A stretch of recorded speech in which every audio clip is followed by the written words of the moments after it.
from an absolutely jam-packed Tokyo Dome, the warmest of welcomes to the World Championship Final of WBSC's third edition of Premier 12, as tonight a dream matchup between two longtime rivals from Asia, global powerhouses. World number 2, Chinese Taipei, gets set to take on world number 1 and reigning Premier 12 world champion, Samurai Japan.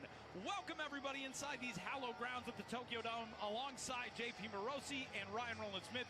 My name is Tyler Mon. Ryan, tonight, type of matchup that we dreamed of coming into the World Championship Final, and a starting pitching matchup involving two guys who are going to go to the Hill who have not yet celebrated their 25th birthdays. One hasn't even celebrated his 22nd. You've pitched in this building. It'll be Yin Lin, the 21-year-old, going for Chinese Taipei against Shosei Togo, the 24-year-old, whose home ballpark this is. But two guys tonight who are going to be trying to get things started for their teams on the right note. How do you manage your emotions on a night like this? Well, Tyler, you mentioned it. I mean, the Tokyo Dome right now is going to be intense. That is for sure. You mentioned Shosei Togo, who one of the best arms on this staff. We saw him pitch against Team USA back in March in the WBC. We saw him one time against the Dominican Republic.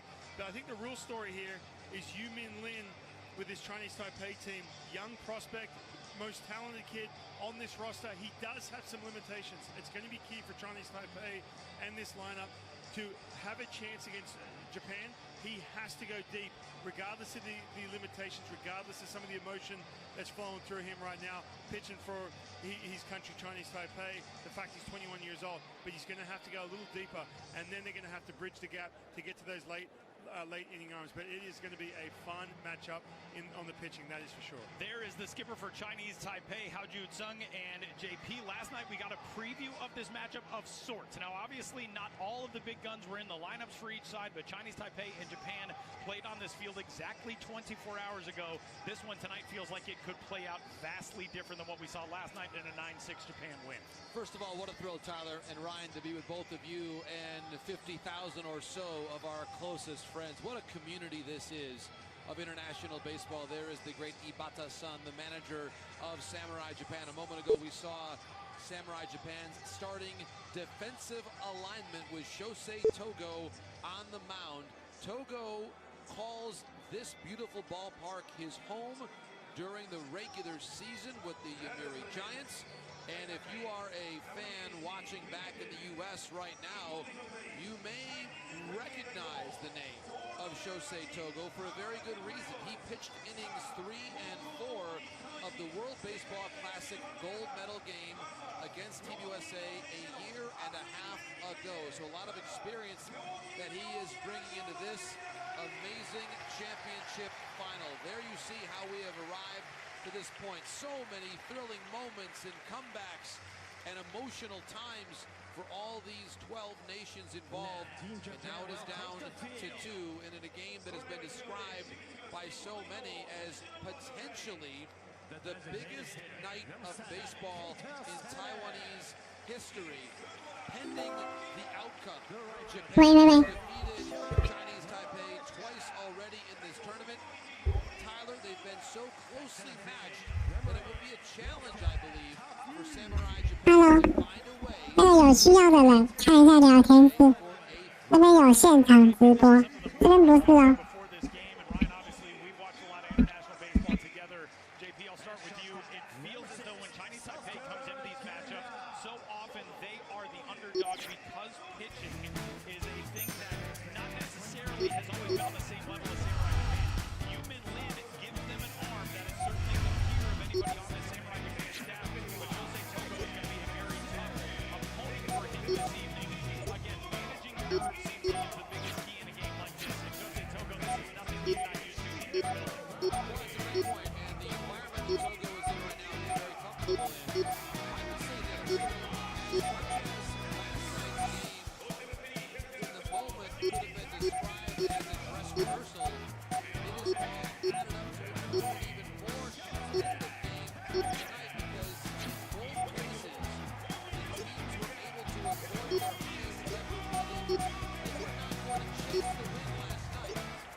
often are, and as you know and Ryan well knows, Samurai Japan has not lost a major international game at the senior level since then. A 5-year, 27-game winning streak. 漫长的等待结束。 In a game that could define a generation of baseball, either in Taiwan or, in this case, further the legacy of the world #1 Samurai. Bullpen JP, he has in his jersey, so this means everything. And on the flip side, Yin Lin, you are being thrown to the wolves, and you talk about that bullpen JP, he has to get deep and he has to get so much out of some of these limitations he's going to have in regards to the pitch count. And the first pitch of Premier 12's final here in 2024 is fired in for a foul ball. We are underway at 7:03 in the evening, and Chen Wei-Chen, the leadoff man for Chinese Taipei, finds himself in an 0-1 count. Chen so far here in the first now week and a half or so of Premier 12, 6 for 11 as he grounds one right side, and it's scooped there on a short hop by Shugo Maki, the Yokohama DNA Bay Stars stud, who will take it to the bag for out number 1. And just 2 pitches for the leadoff out to go into the bank for Shosei Togo. With this lineup, you talked about the matchup yesterday, and again, they weren't pulling any punches, that's for sure. However, they were resting up players. Chase Sin Chen resting. Chen Wei-Chen, the leadoff hitter, taken out after a couple at-bats. A little different lineup on both teams. But for this Chinese Taipei team, the minute Venezuela lost that game, they switched it up. Starting pitcher, lineup, the whole bit, because they knew that was, like JP said, a dress rehearsal for what we're going to see tonight. First pitch swinging, Yin Lin skies out for the second out of the inning, and that will bring up the captain for this Chinese Taipei team, Jishin Chen. And JP, you had an interaction with him prior to this game today that let us all know that he is ready to roll. Well, there are limitations, Tyler, on my ability to speak Mandarin, but I know enough. I know enough to ask him how that foot was doing. It looks pretty good right now. He goes first pitch swinging and laces one the other direction, and he's got extra bases on the first offering from Shosei Togo. Just 4 pitches into this game. We've got 2 outs, and now Chinese Taipei with a 2-out base runner in scoring position. So what my interview illuminated, or more appropriately, this swing illuminated, is that he's feeling just fine. I asked him and pointed at his foot and asked him in Mandarin, how's your foot feeling? He said it's good, and we've got a game. And so that was where his English met my Mandarin, and the communicated message is exactly what we just saw on the field, which is that foot is just fine. He is ready to play. Of course, he began his career playing in Japan before coming back to the CPBL, so a very meaningful trip for him to the Tokyo Dome. So with a 2-out base runner in scoring position, you can hear the Chinese Taipei fans getting loud out in the left field corner and behind the third base dugout, and the first pitch ball bounces in to Anko Lin. Ryan, we're only 5 pitches into this game. Is this enough of a sample size to suggest that a scouting report is, if you get something early that you like, jump on it from Togo, or is this more nerves early on in an atmosphere like this? Well, he showcased that split when he threw those couple innings against Team USA last year. It is absolutely filthy, and you're going to get a steady dose. That pitch right there, that split, as he gets deeper in the counts. And you can see Togo already adjusting. He's going to go to this pitch a little bit more often early. Going back to that double, though, with Chase and Chen.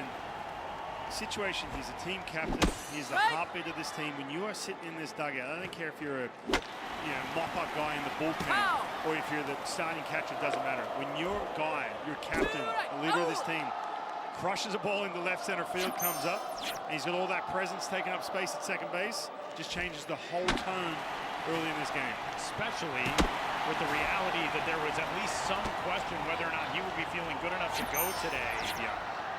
Obviously feeling fine as he crushed that 2-out double, and the first man to actually make Shosei Togo throw a few pitches is Anko Lin, who's got himself a 2-1 count. And JP, for Anko Lin, maybe not necessarily a surprise, but kind of a surprise that he's in the lineup. 3 for 10 here in Premier 12, but trusting him in the cleanup spot today, not necessarily what we were expecting coming into tonight. Song and Sang was another option for Chinese Taipei, as was Kangguan Gili Gilao. So there were a couple other choices, and the cleanup spot has been a position that Hao Ju Sang has been looking for some consistency in. had a feeling today about Uncle Lin.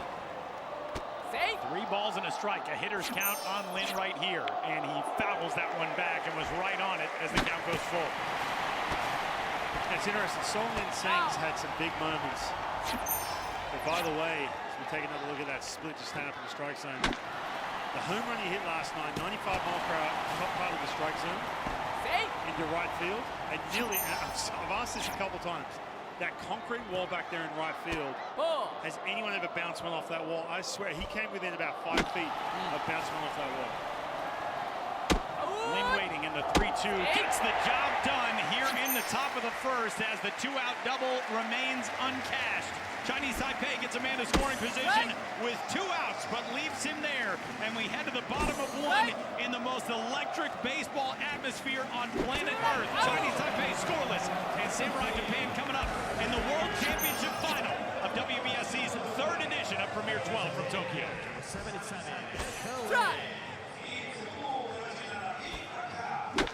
And right field, number 83, Yin Lin. The center fielder, number 24, Chi Chen. And left field, number 98, Chen.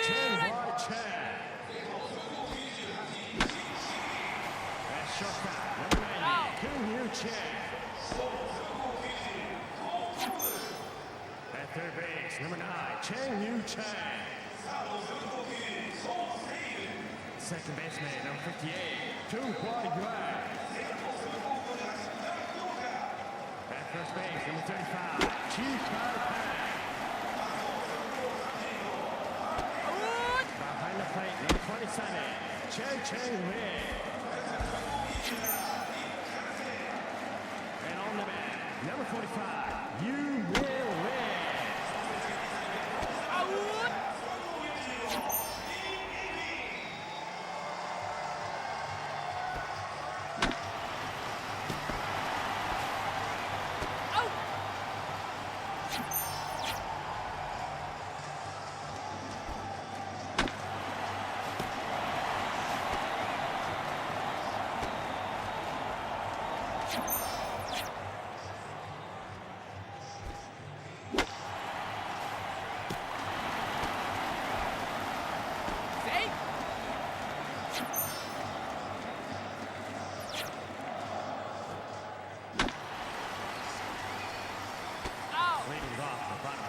Team Japan, the left fielder, number 10, Masayuki Kuwahara. Masayuki Kuwahara gets set to step into the batter's box as we move into the bottom of the first inning at the Tokyo Dome. Chinese Taipei with a man in scoring position who stayed there and headed to the bottom of 1. This crowd is loud.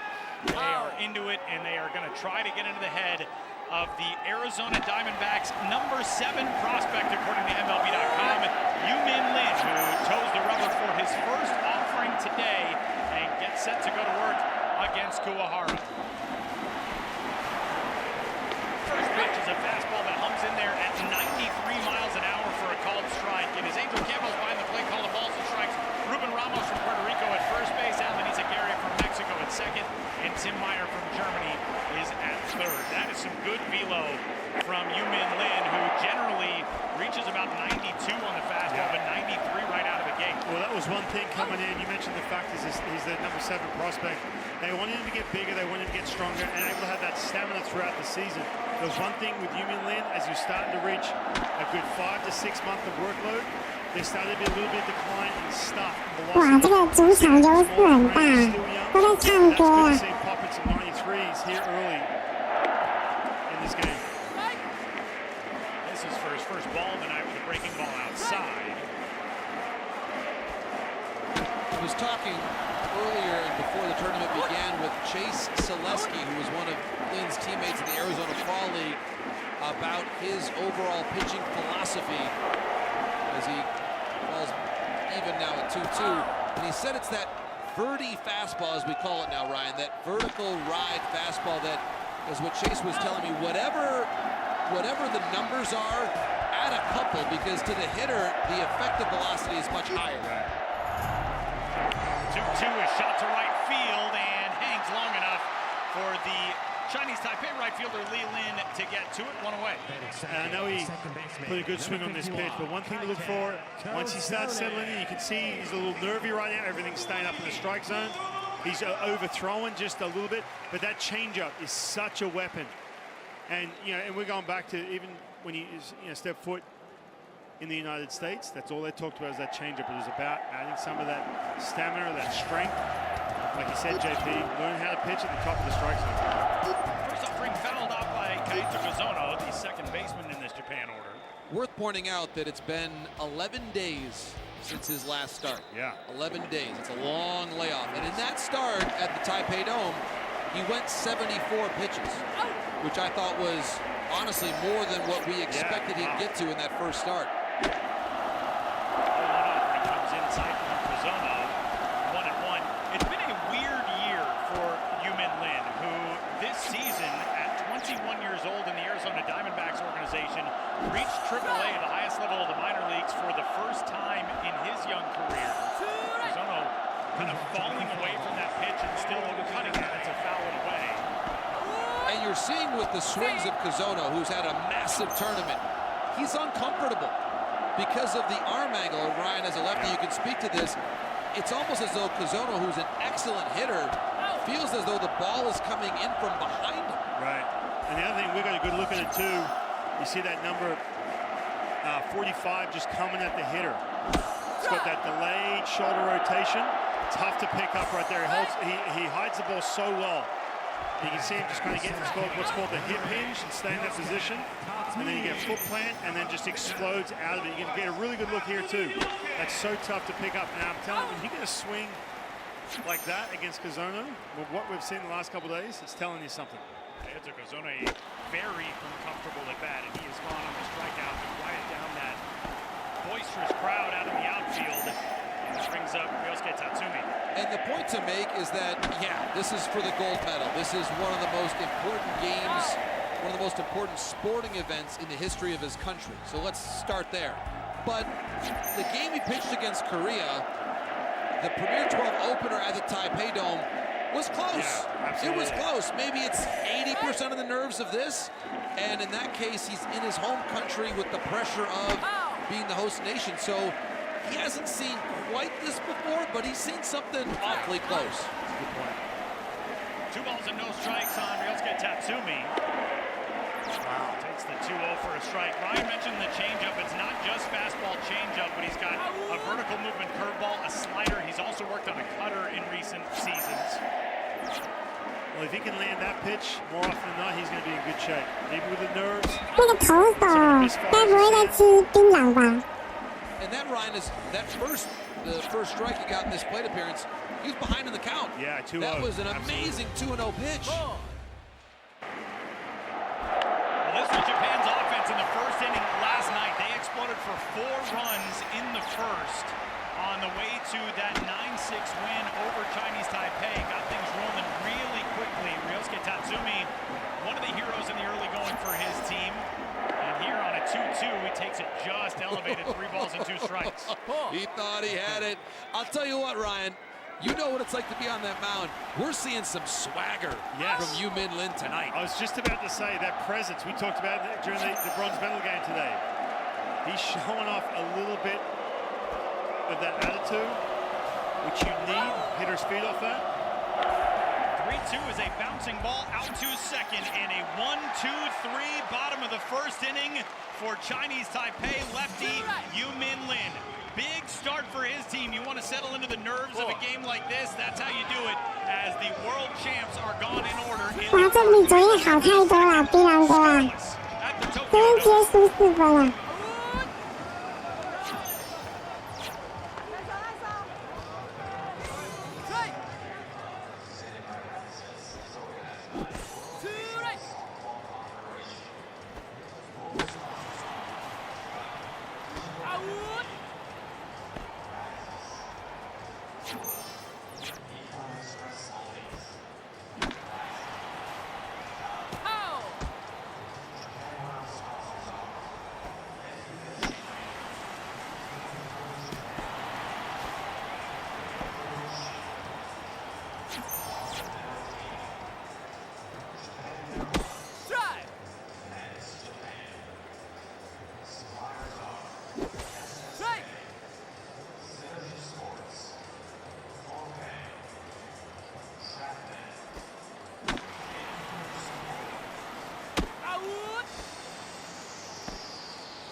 谁？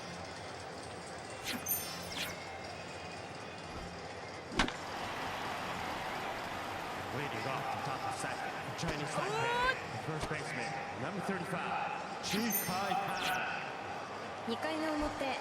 Just one base runner combined between Chinese Taipei and Samurai Japan in the first, and as we head into the top of the second inning, across on either side. A scoreless game as starting pitchers Shosei Togo and Yin Lin with some very effective work in the first inning. And Chi Kai-Pan, the third baseman out of the 5 spot, will lead things off for Chinese Taipei. And takes the first offering, a fastball 93 miles an hour for a strike. Chi Kai-Pan, a member of the Uni-President 7-Eleven Lions in the Chinese Professional Baseball League, the CPBL in Taiwan, as he bounces the 0-1 foul. And so far here in Premier 12, 9 for 28 with a double and a homer and 870 OPS. Togo comes home on 0-2 and buries it. I mean, that pitch is so nasty for the most part. You can tell hitters it's coming. I mean, you know the percentage of splits you're going to see with 2 strikes, it doesn't matter. I mean, it's so hard to lay off. There it is again, and gone for strike 3. Pan is the second consecutive strikeout for Togo. Leadoff man retired in the second.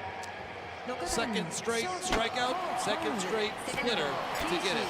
And to Ryan's point, it is such a good pitch to lefties, to righties, that Team Chinese Taipei is going to have to deal with that as long as he's in the game. Right back to the same well. 日本投手怎么没球打地板？这不是太故意了吧？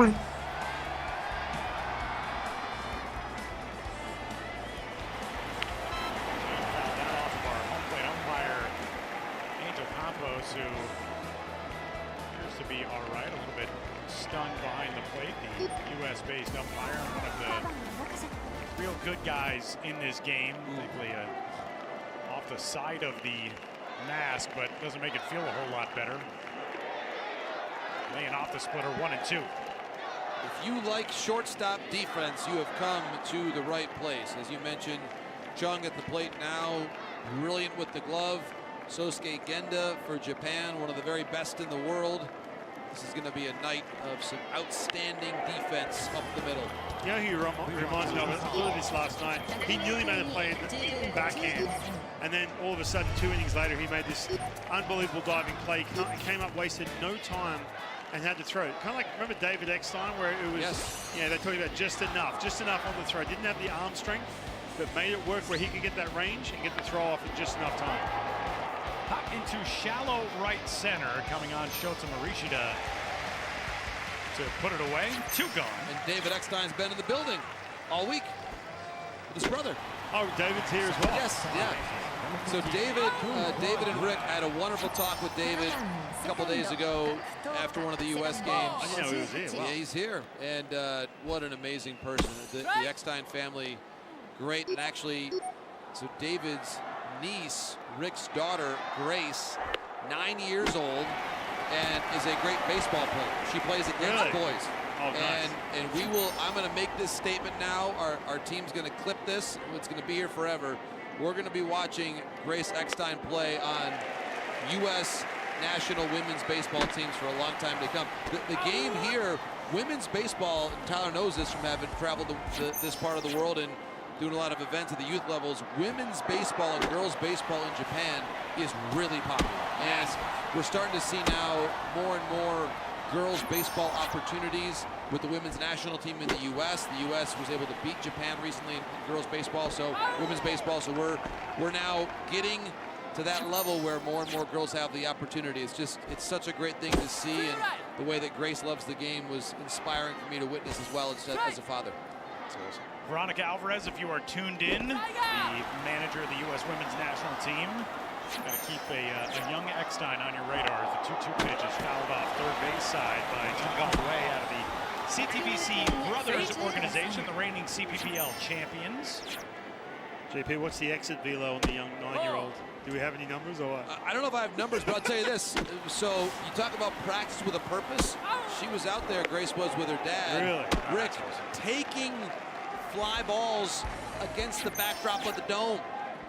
That's awesome. She's planning for a Women's Baseball World Cup in the dome. In the dome. Never too early to practice, Ryan. Swing and a miss there by Tung Hwa Yue, and that retires the side here in the second. Shosei Togo right back to work. Couple more Ks and a 3-up, 3-down second. Moving into the bottom of the second inning, Chinese Taipei and Japan scoreless in the World Championship Final of Premier 12 2024 at the Tokyo Dome.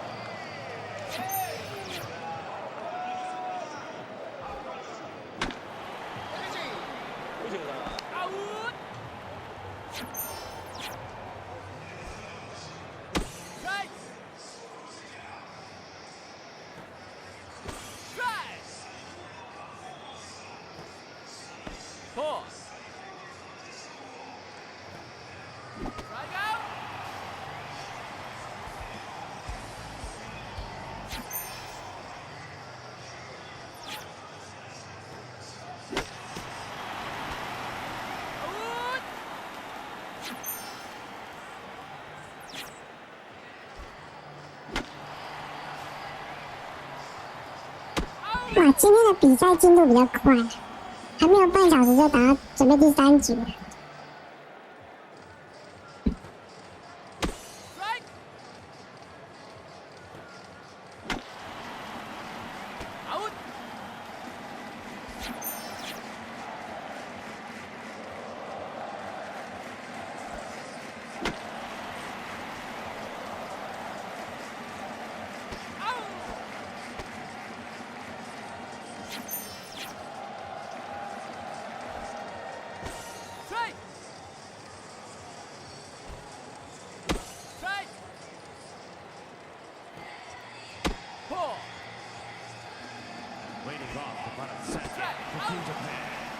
One of the most dynamic bats in NPB play will lead things off for Samurai Japan as we go to the bottom of the second inning. Shota Morishita, the right fielder and cleanup hitter in this lineup, who last night continued his absolutely sterling Premier 12 showing with his 2-run double early on against Chinese Taipei in the prelude to this matchup.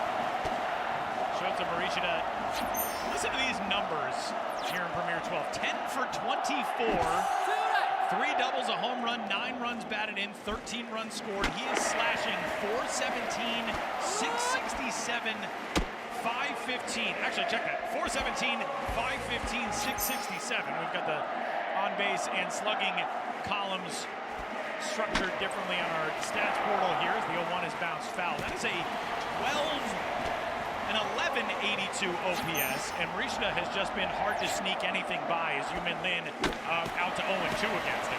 Changeup from Yin Lin there, Ryan. Good action on that pitch.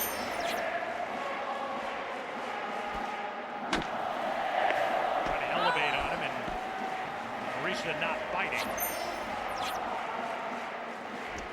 Well, the fact he's able to get through that first inning just with 15 pitches is massive. 1-2 pitch puts it even at 2-2. And the key thing, Ryan, is even as he's facing these great hitters from Samurai Japan, he has not pitched himself into any high-stress moments yet.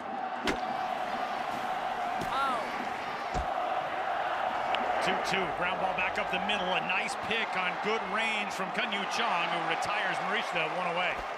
When that first came off the bat, it looked like it was going to have enough steam to get out there. 我刚刚那个打球太强了吧！ Slowed it down, deadened it a little bit. Maybe not, just a 哇， hopper and a good jump to it from Chong. And you see Chung, that quick release, that's what we're talking about. 哇，这个碧蓝哥加油啊！ A ton of arm strength so to get rid of that ball quick. Man, he has shown some range. And Lin, I don't know if you saw that on the mound a moment ago, Ryan, on the replay. He was mimicking the changeup rip and reminding himself to keep that pitch down And to finish it. To get it, exactly, get out in front on that release. It's so important. When you get to 2 strikes, it's so common where you want to muscle up, throw it through a wall, try and make it even better. We saw that with the elevated fastball too. Again, still nerves happening. So when you say stay through it, Ryan, do you mean more down or more towards the plate? Well, okay, one thing watching Lin pitch, you know, we talked about showing basically his numbers to the hitter as long as possible. It's called delayed shoulder rotation, so his foot lands and then rotating off that. But when he tries to overthrow, muscle through it, you see that head start to move around. You can see that head start to snap a little bit. And that's where that body spins away from the arm. And the arm's late. That was a really direct pitch, and you can see where it was located. Maybe a little bit up, but he's doing a good job on that pitch, at least, of staying very directional to Lin behind home plate. Yes, it's called stacking and tracking. Stacking your weight and tracking it towards the target. But he does have a tendency to spin off a little bit, and this is the result. The arm's left behind, it's late, and that's where you're going to get those misses up and away. He threw a really good breaking ball earlier in this count to Kurihara. And now a bit of a stressful pitch, 3-2. Yeah, you see more of it with 2 strikes, like these last couple of pitches. Good one. Full count now on Kurihara out of the 5 spot, the Hanshin Tigers third baseman. And again, just with this, like I said, with 2 strikes, it means he's trying to throw it through a wall. This is where less is more. Just stay on top of that ball. Easy said and done. Bury this slider down the way. 3-2. Popped up. Chung is there. 2 away in the second. As Shugo Maki steps in, we've seen his heroics already in this Premier 12. Without Shugo Maki, who knows how this bracket might have unfolded, because last night's game, had Venezuela prevailed against Japan 2 nights ago, there's no telling where the bracket would have unfolded. Shugo Maki has had himself a great tournament. And you can hear it in the renewed energy from the outfield. These fans very much behind the star for the Yokohama DNA Bay Star. 7 for 26, 2 doubles, that mammoth grand slam against Venezuela a couple of nights ago. 8 runs batted in, the count's 1-1 on him. He is their inspirational leader, Tyler and Ryan, and before games, it is Shugo Maki who gives the speech in the dugout. I'd love to sit in with a translator, of course, and listen to that. 1-1, rides up and away, 2-1. Well, you know who gave the most famous speeches before every All-Star game? Ichiro. That's right. He would, and there was this amazing story between Derek Jeter and Ichiro where Derek would tell all the first-time AL All-Stars, oh, just wait, Ichiro's going to talk to us. Pop back foul, 2-1. The PG version of that is, we're going to put the National League in their place. It's basically what Ichiro would say. It was short, sweet, and not right for TV, put it that way. I'm not sure he's going to quote directly from it in his speech in Cooperstown. Foul ball moves it to 2-2, and a called strike 3 on the inside corner. Yin Lin with a strikeout and a little stare down for Shugo Maki as he struts his way to the third base dugout. The D-backs number 4 prospect looking real good early on, and we move into the top half of the 3rd inning. How about that? Yin Lin fired up as we go to the 3rd here in Tokyo.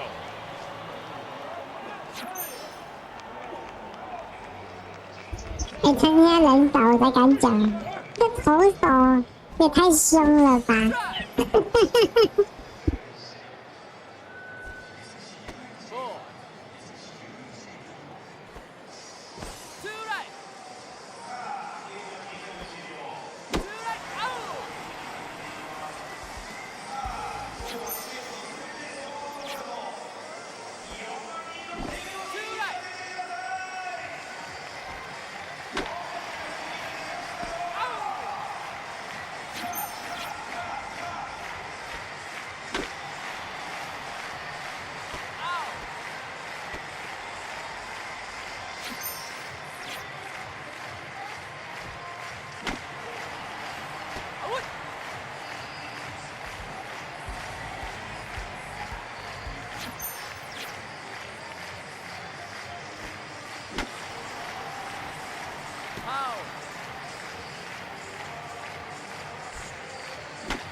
ball.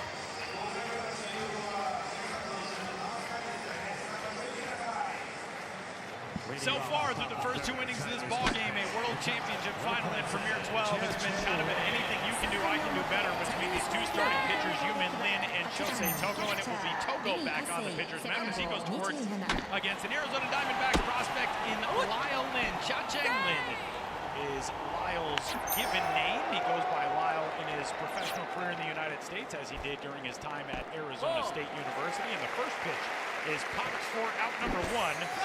And the leadoff man is gone here in the top half of the third, and that'll bring up Chun Yu Chung.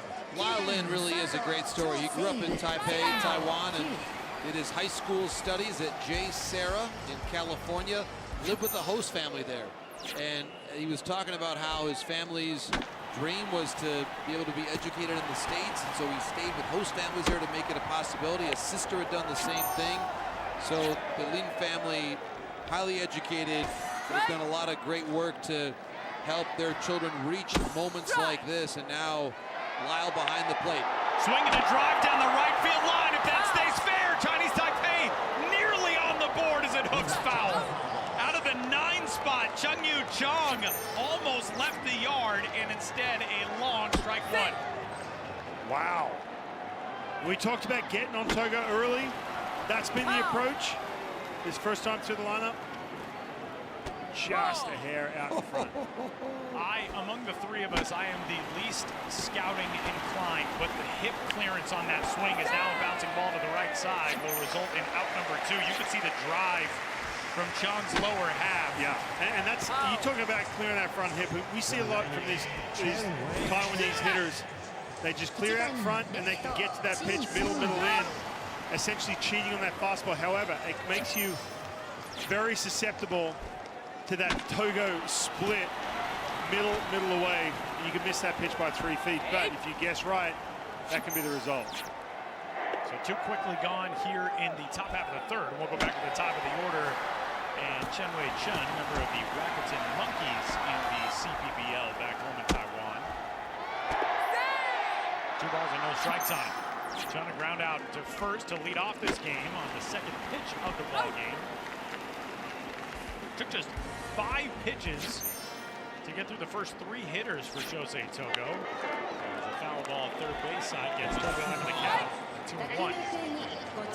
Just look at that beautiful picture of all these fans here at the Tokyo Dome. It is amazing as we try to communicate the messages and the words and pictures back to our viewers all around the world, how big this event is. And I even saw it walking out of the ballpark in the last couple of days. The line to enter the souvenir shop is like the most popular ride at an amusement park, where there's someone in the back holding up a sign that says this is the back of the line, and it's snaking around the building. I'm telling you, something special is happening here, and it really is a lot of fun to witness. And not to mention, too, the amount of Taiwanese fans who made the trip over here. And I asked our good friend Boston, who works here and obviously closely with the CPBL, and Richard Wong, who we all know for his Red Sox allegiance. I asked him, I said, these fans, like, are they based here and they come out? And he goes, no, they all fly over. And he said the flight is expensive, but they'll pay the money, no problem whatsoever, to watch their team on this stage. And not just the money for the flight, but the hotels, the tickets, everything else. And they have a vociferous cheering section down the left field line as Lee Lin swings and can't get a piece there. They are tucked in right behind the left field foul pole. They're on their feet for every Chinese Taipei batter, and they brought their own horns, their own drums. There's also a large contingent of Chinese Taipei fans behind the third base dugout. I mean, this, as far as fan engagement would go, this is all we could have asked for. As Lee Lin drives his first knock to right field, cutting first to third. Chen Wei Chen is 90 feet away now with 2 gone here in the top half of the third inning. Great at-bat by Lee Lin, and he has been one of the most consistent offensive players for Chinese Taipei throughout this tournament. And that 2-out single moves Chun to third, and now presents an opportunity for the captain, Chishun Chun, to step in and potentially drive in the first run of this championship game. Beautiful inside-out swing, Ryan. Yeah, it really was. And again, you notice the pattern still. Early in counts, jumping and guessing right on that fastball. Just driving that ball, not trying to do a whole lot. Hit that ball in the right field. These guys just do not want to wait around for that split coming later in the counts. And when they have hunted the fastball, they put some good swings on. And the guy who put the best swing on at this point is the man at the plate right now, the captain, Chen. Look at those numbers for Chun so far as we enter this final day here at Premier 12. 12 for 19 entering the night as he swings and puts one out on a hop too short. Didn't wait long, and Sosuke Genda will take advantage as the 6-4 flip ends things here in the third, and Chinese Taipei's early charge at the offensive side of things goes fruitless. We'll go to the bottom half of the third inning. Chinese Taipei has left 3 aboard in the first 3 frames, and we're scoreless for 2.5. 应该这没有一粒吗？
Leading off the bottom third for Team Japan, the shortstop, number 6, Sosuke Genda.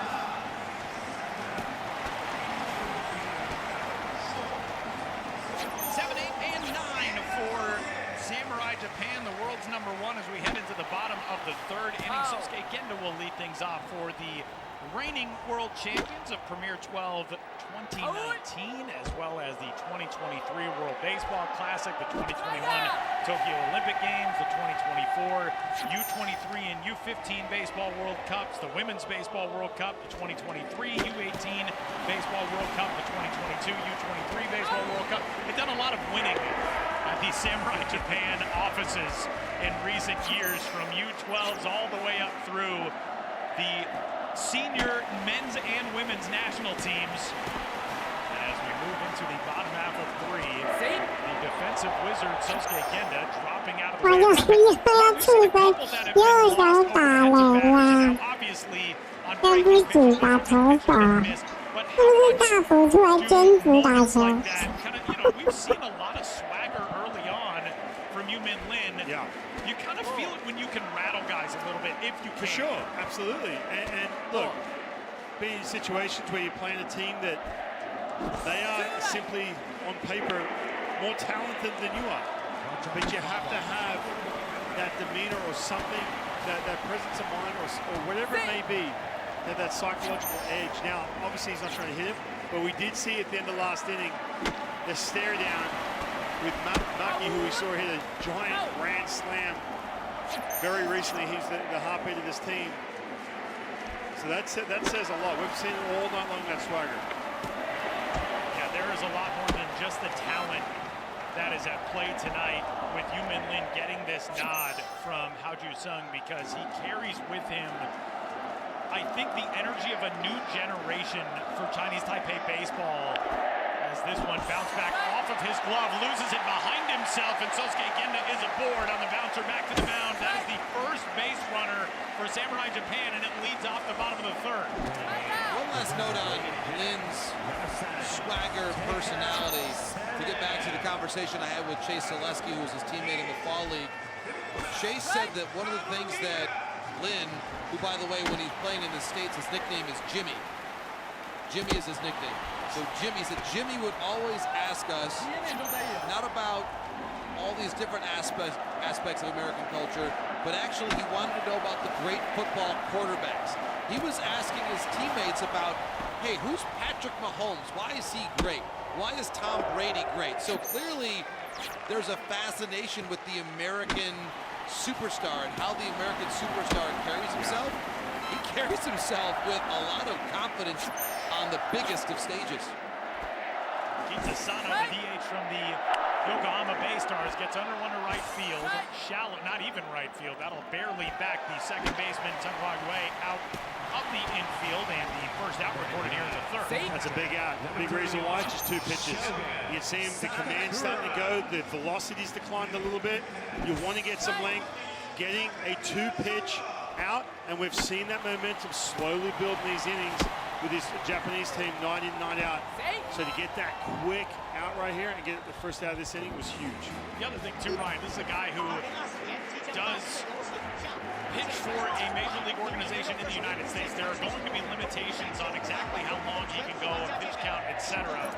Now, granted, Yin Lin did not have a full season in the United States this year for a very weird reason. Back in May, he was sitting in the dugout during a game with AA Amarillo when he was hit in the face by a foul ball. He suffered multiple fractures to his jaw area, was forced to have surgery, missed about 6 weeks, and because of that, he only made 21 appearances this year in the minor leagues. Part of the reason, JP, why he did go to the Salt River Raptors in the Arizona Fall League, got 3 outings there.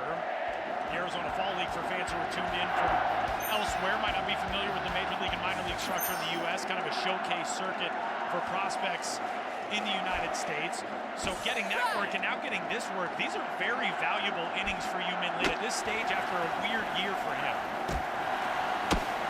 He works here against Shogo Sakakura out of the 9 spot in this Samurai Japan lineup. Getting loud for Sakakura. For my money, this is the stand-up, sit-down chance out in the outfield, whether it's from Sakakura, other guys in this lineup, there is nothing as cool as those. As the 1-1, nowhere close, 2-1. One point to make on the lineup construction. Genda, lefty. Sano, who just popped out, lefty. Sakakura, lefty. 6 lefties in the starting lineup against a lefty pitcher. And just to frame some context here, there are 2 players whose absence is really felt right now for Samurai Japan. One is Kaz Akamoto, who plays here for the Yomiuri Giants, and Shusei Minami, who's one of the most interesting prospects in NPB of the Hokkaido Nippon Ham Fighters. Both are power bats from the right side. And it's just one at-bat from Sano tonight, but I'm making a point here. Your DH tonight's batting 8. He's left-handed and he just popped out to second base. If you've got Minami or Okamoto in the lineup, they're probably batting right after Morishita, or maybe even batting 3rd. They're in the middle of the lineup. And so, again, no one's going to make excuses about who's here, who's not, but it's just to say there are some bats that Japan would typically have for this event, but with the injuries to Okamoto and Minami, they are not here. This Japan lineup certainly a little light on power compared, especially to that World Baseball Classic team from last year. The 3-2 is in tight for ball 4. The first walk issued by Yin Lin, and that'll 到底为什么大家都在躲？是不是一直想打人？想打人呢？ This is really the one at bat, Ryan, where you say that can't happen. You can't walk the 9th batter who's batting left-handed. Yeah, that's right.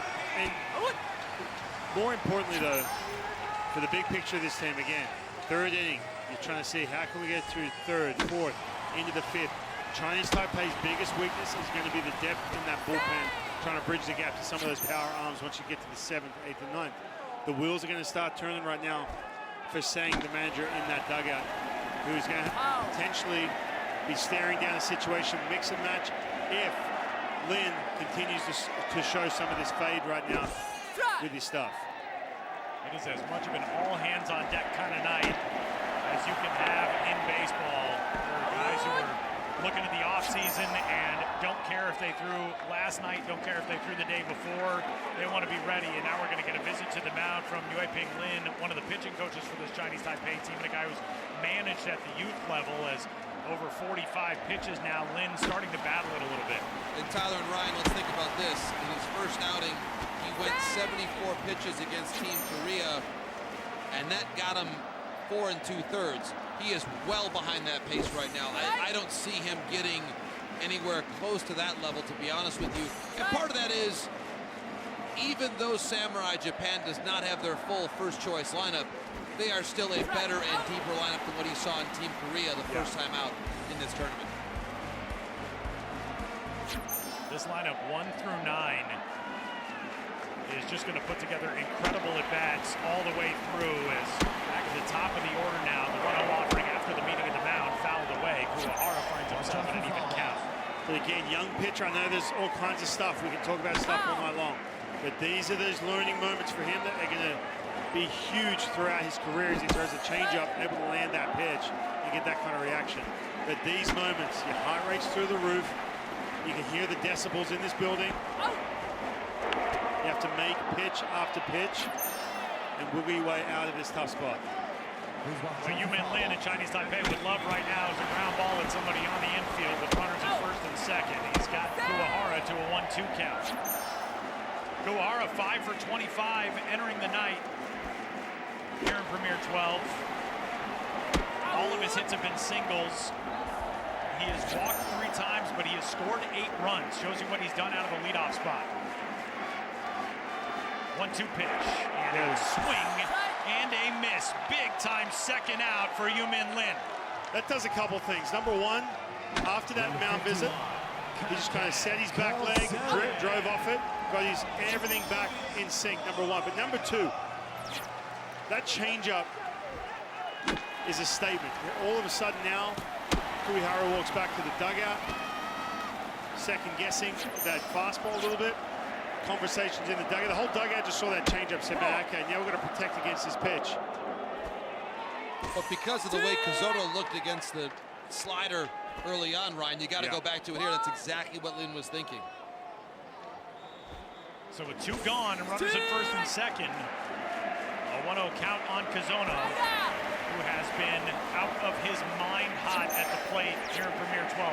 A 444 hitter with a 1278 OPS, a double, a triple, 2 homers, 12 for 27 coming into the night. And the 1-0 is hammered toward right center field. Racing back on it is Chen. Warning track, he's there to put it away. With a roar as he walks off to the third base dugout and strands 2 for Samurai Japan. We're through 3 innings. And it feels like a classic is building already.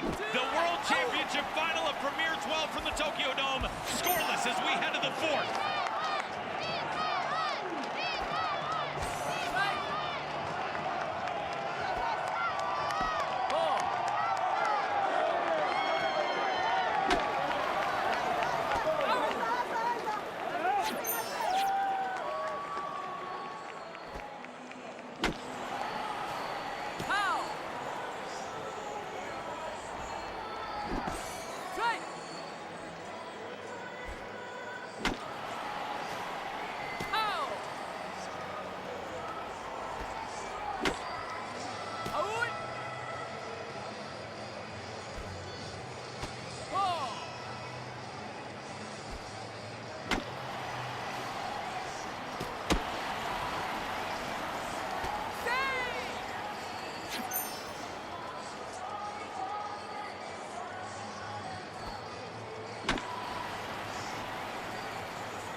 Leading off the top four, Chinese Taipei, number 77, and Lin. 4回の表、チャイニーズ台北代表の攻撃は Two men left aboard for Samurai Japan in the bottom of the third inning. Their first base runners of the game against Yin Lin. And as we head into the top half of the fourth, it will be 4, 5, and 6 for tonight's visiting team as the designated hitter Anko Lin leads things off. Lin, a strikeout victim in his first trip to the plate against the right-handed starting pitcher Shosei Togo, a sixth-round pick of the Yomiuri Giants back in 2018. I'll tell you what, Anko Lin could get a bell-high fastball right here. Do what he did last night. Ooh, there it is. Just missed it. Ryan, you called it. You manifested that. I was trying. Good-looking pitch, and Lin just missed it as the 1-1 bends down under his check swing. 2 balls and a strike. Just 1 point, the initial game between Japan and Chinese Taipei in the Taipei round, Japan led that game 2-0 by the time it was at this stage. Then it became 3-0. So that was a situation where Japan never trailed in the first, and to this point in time, most contended game between these two teams in this tournament. So already, it's a bit of a different feel in terms of how closely Chinese Taipei is playing their arch rival. You know, JP Ryan and I were on that game. We talked about it afterwards, how it felt as Lin drives one toward right center field and cutting over. Nice job by Shota Marishita to chase it down for the leadoff out. He got that pitch, middle, 93. Got some barrel to it as well. 5番ファースト Just not the same launch as what we saw last night. That was a rope. Look at Marishita's face after making that catch.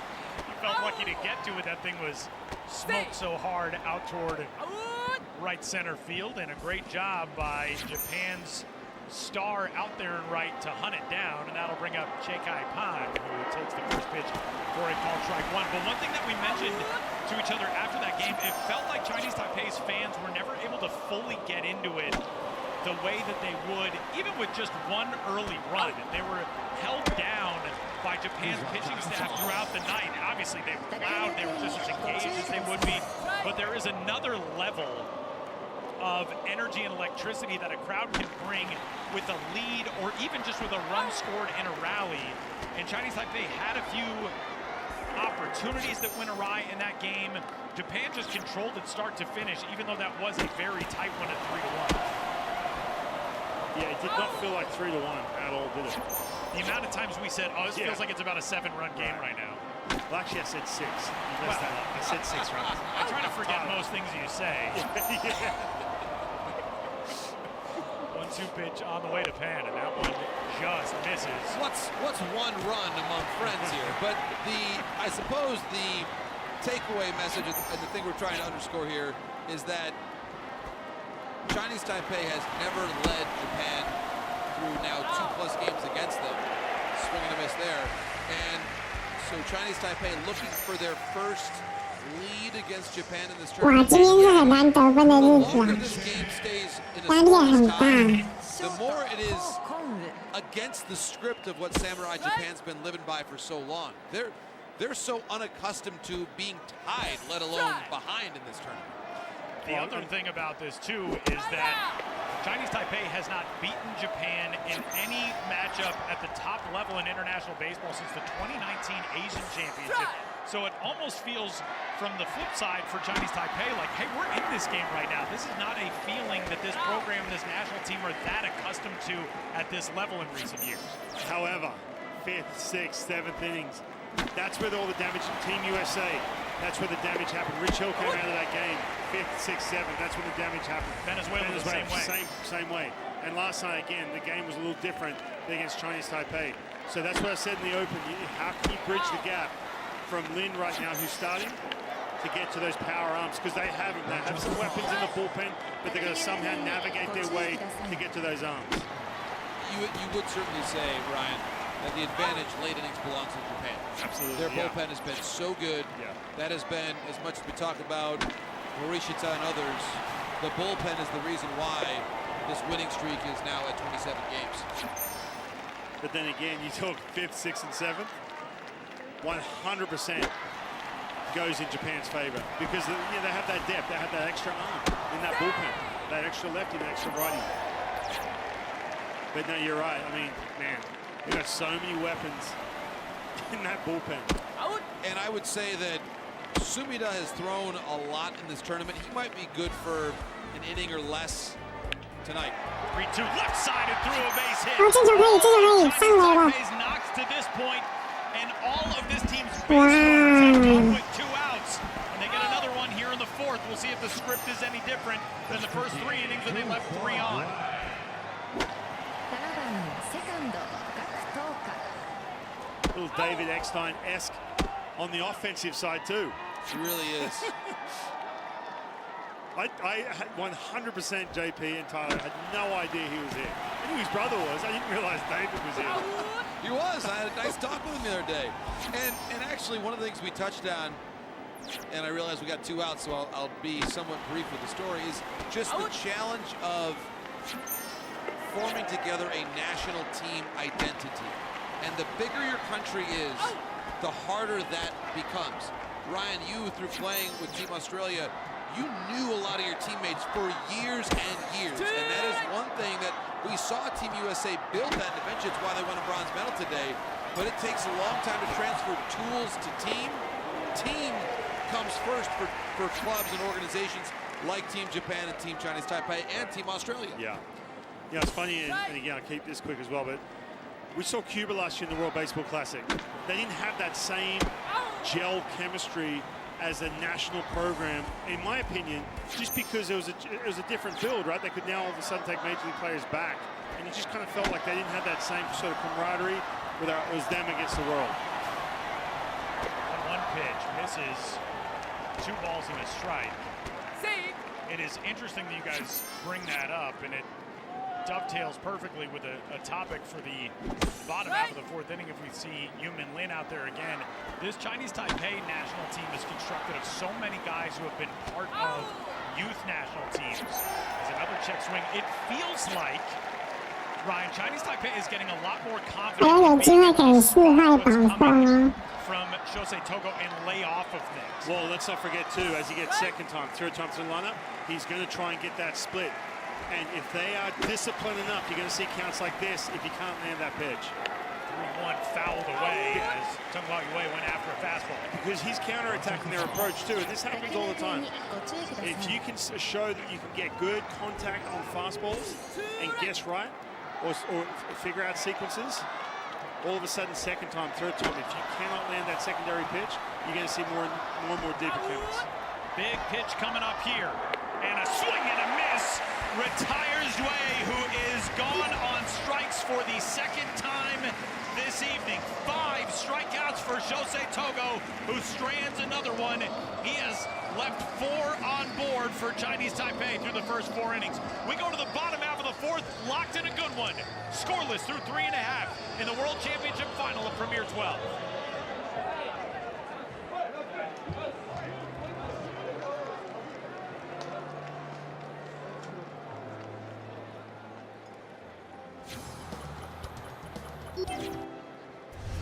还是0-0。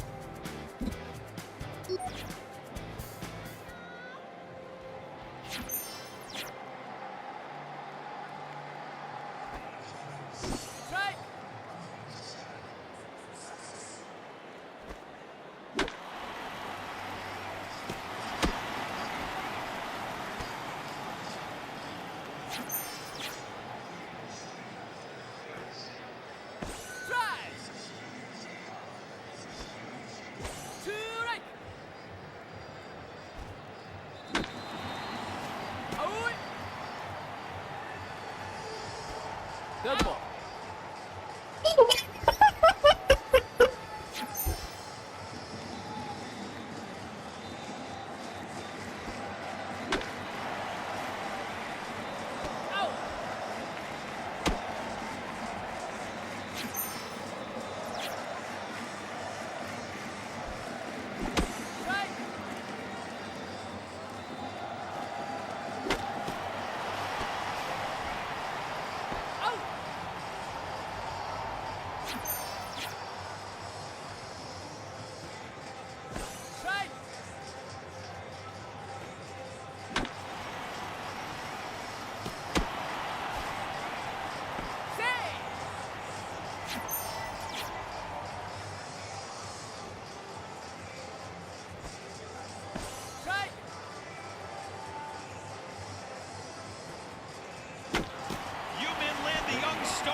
budding in the Arizona Diamondbacks organization is headed back to the pitcher's mound for the bottom of the 4th inning and set to face the teeth of Samurai Japan's lineup as Ryosuke Tatsumi will lead things off. It is 3, 4, and 5.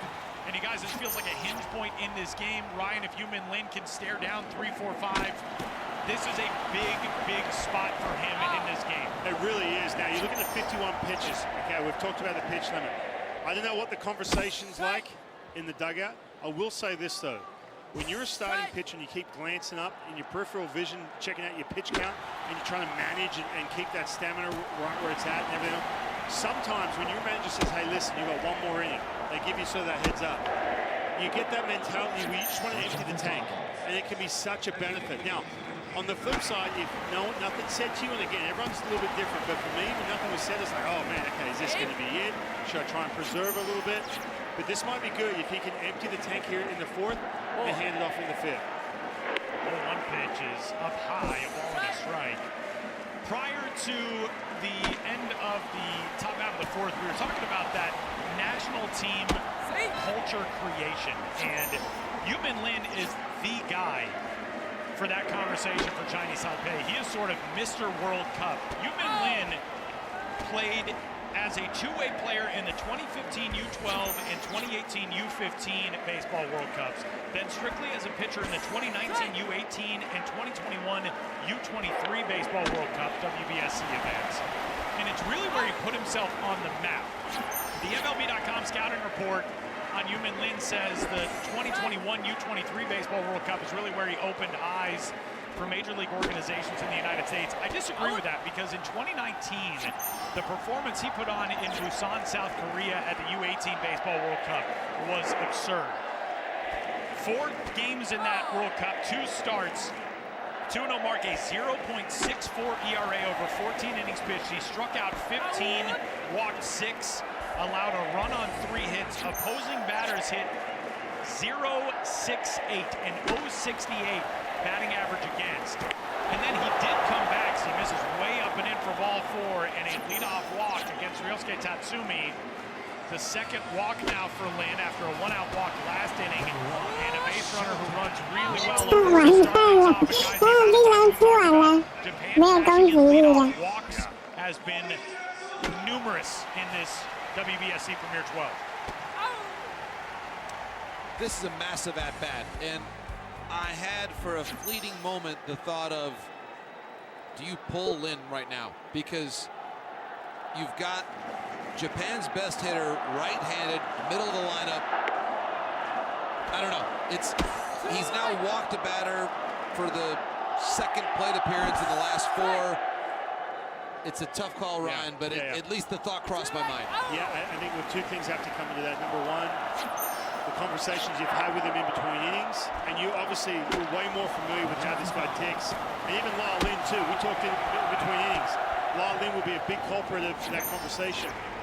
And the other thing is, too, what do you trust? How are you going to piece this together in come 4th, 5th, 6th if you have to pull the pin just a little bit early here for Chinese Taipei? Runner off, 1-1 is swung on and hammered to center field. Racing over to it, Choi Shen-chun on the run, hauls it in left center. And that will send Ryosuke Tatsumi with Chen Wei-chen cutting over in front of Choi Shen-chun. Probably would have enabled Tatsumi to tag 1st to 2nd. And instead, look at how far off Tatsumi is. He's past the second base bag. What a play. Yeah, wow, man. That was... We have talked a lot about Chun and his ability. You can see Wei-in was surprised to see, or Chen Wei was surprised to see that, what his teammate had done. What an exquisite play. And he really is a ball player. Jushin Chen, if he wanted to play in the major leagues tomorrow, he could. He could. The way he works in that bat, that is a fearless play. Fearless in left center field. And Ryan, as a pitcher, you love when your center fielder will do that. Oh man, when guys are willing, and we saw it the other night in the Taipei Dome where he ran into the wall. Remember that, Tyler? When you see that, first of all, you got the noise, you've got your left fielder bearing in, you've got the fact there's really no warning track because it's all AstroTurf, and then then he's coming up with the play. I mean, you just tip your hat and say, thank you very much. I'm glad you're on my team. I'll tell you what, Jackie Bradley Jr., had a chance to play with him in AAA. Now, he was the one guy I just noticed over and over and over making ridiculous plays like that. 0-2 in the air, out to him again, 2 away. As Chun making plays all over the yard, he has caught the last 3 outs recorded off of Samurai Japan bats, and that brings up Shugo Maki with 2 gone, and that leadoff walk still at first in the person of Tatsumi. And the reason I bring him up is because, yeah, I'll play with some center fielders who can cover some ground, right? Ichiro being one of them. But he took so much pride. If he didn't make a play, I'd be on the bench, he'd be like, you could see how frustrated, how upset he was that he wasn't making that play for his pitcher, but he was unbelievable range-wise. I have a quick Jackie Bradley Jr. story for you. New ballpark was built at his college, and so he's there in South Carolina. He and Whit Merrifield were very close friends. They're standing at home plate, and somebody asked Jackie, "Could you probably throw the ball over the fence?" He said, "You mean from here over the center field wall?" I said, "Yeah. Could you throw the ball over the fence?" He did it. He threw the ball over the fence from home plate. Unreal. In jeans, just wearing, like, they were just over there checking out the new ballpark. 这个拉拉队战争很厉害。 Jeans, hey, can you throw the ball over the fence? Probably. And then he does it. 哦，他的表情很厉害，那个打手是真。 That expressive face of Shugo Maki disagreeing with the strike 1 call. Nothing to disagree with there. And it's 1-2. Yin Lin is 1 pitch away from working his way through 4 scoreless against the most talented team in international baseball. The D-backs lefty kicks and deals. Way up and away. 2-2. That is a D-backs organizational teammate behind the plate in Lyle Lin, and it's something that we touched on a moment ago. There's a comfort level that exists between these 2 guys as well. Lyle Lin was very limited this season in his action in the D-backs system, played in just 20 combined games with Hillsborough and Amarillo, but these guys know each other very, very well. It's not an extremely common story to be a Taiwanese prospect in that system as the 2-2 is fouled at the plate, but there's a lot of comfort there between those 2 guys working in this environment. And Lyle Lin is someone, Tyler, who has got a great future in this game. Playing, yes, but whenever he's done, executive, manager, coach, he's got a great baseball mind. 2-2 pitch, grounded right side on a dive. What a stop by Yue! Throw to first in time. 要准备， Shugo Maki for the 他准备失分了吗？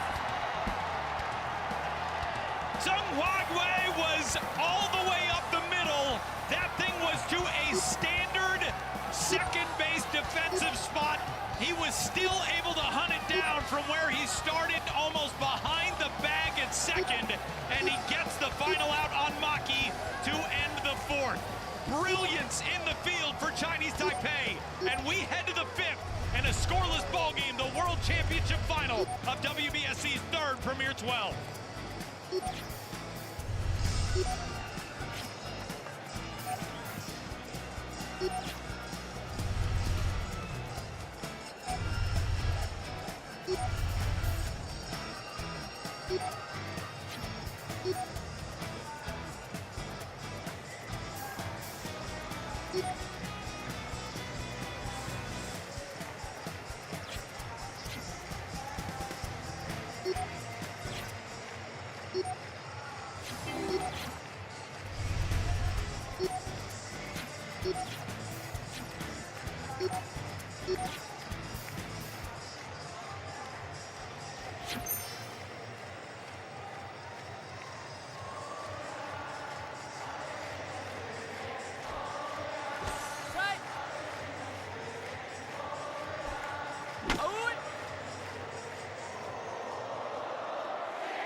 Leading off the top of the fifth. Yeah, I just have to say, as we head into into the top half of the fifth inning. Chinese Taipei and Samurai Japan scoreless through 4. The catalog of songs and chants and dances and cheers that fans in Asia have to know for their favorite teams and their favorite players. I can't fathom how deep it goes. Between innings, they started playing kind of a remix of Dancing in November. That song, everybody here knew the words to a different version of that song that they were singing, and then they all chanted something, presumably about Shosei Togo, because I think I caught a Shosei in there as they drive out in the air to right center off the bat of Lyle Lin, and that ball's out of here!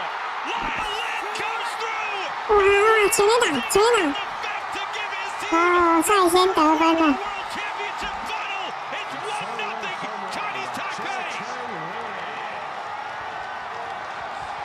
Just like the last at bat, he had a 1-0 count, was hunting that fastball, and didn't try and do too much. In other words, didn't try and turn and burn on that thing, yank that thing into left field. He had that pretty swing the at bat before. This time, launch angle, 1-0 Chinese Taipei. Look at this. Middle away, well, middle in actually, and stayed inside that pitch. 390 with 100 plus on the exit below. Wow. In 5 seasons of professional baseball in the minor leagues in the United States, Lyle Lin, over 176 games, has hit exactly 3 home runs. And he just went yard opposite field in the Tokyo Dome to give Chinese Taipei a 1-0 lead in the top of the 5th. We talked about in Pool B play, Tyler, how much he struggled with the secondary pitches. Fastball, he looked okay. Secondary pitches, he was missing by 3 feet. Gets a fastball, crushes into right center field. Wow. What a moment for Lyle Lin, who was limited to just 20 games in the minor leagues this season, but comes through in a monster way for his team in the 5th and sets it up for Cheng Yu Chong, who almost left the yard in his first trip to the plate. Finds himself in a full count here after the swing and miss. What a moment. What a moment here at the Tokyo Dome. You mentioned it, Tyler. The rarity of a Lyle Lin home run. All that he had gone through injury-wise this season and the limited action he has had. For him to be back here with the Chinese Taipei national team after leaving Taiwan to pursue his dream of getting an education, playing at Arizona State, pursuing professional baseball. Look at that dugout. Listen to these fans. Ball right-sided through a base hit. Back at the top of the order, Chen Wei Chen's got his first knock of the night. And Chinese Taipei in business with a 1-out base runner. And you know what, too? The Chinese Taipei's manager, after watching Pool play and watching this second round, I mean, he could have made some changes, right? He could have made some adjustments if he needs some more offense. Lyle Lin, obviously, he's, you know, defensively and the way he's handling his pitching stuff, we've seen it. We've seen the non-verbals. He could have gone a different direction. You know what? It's taken until this Sunday, this championship game, for him to break through, but that's pretty much all he needs if this game continues the way it's going. I cannot imagine the celebrations in Taipei as that ball left the yard in Taichung and Kaohsiung and everywhere else on the island of Taiwan, as this team has a 1-0 lead at the midway point or nearly of the World Championship final in Premier 12.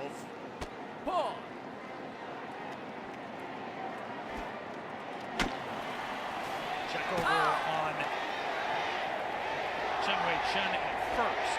And just for background of our fans watching back in the States, don't interpret the quiet right now, the relative quiet, as any sort of stunned silence for the Japanese fans, because it typically is quiet when Japan is pitching, so we can't say that they're silent.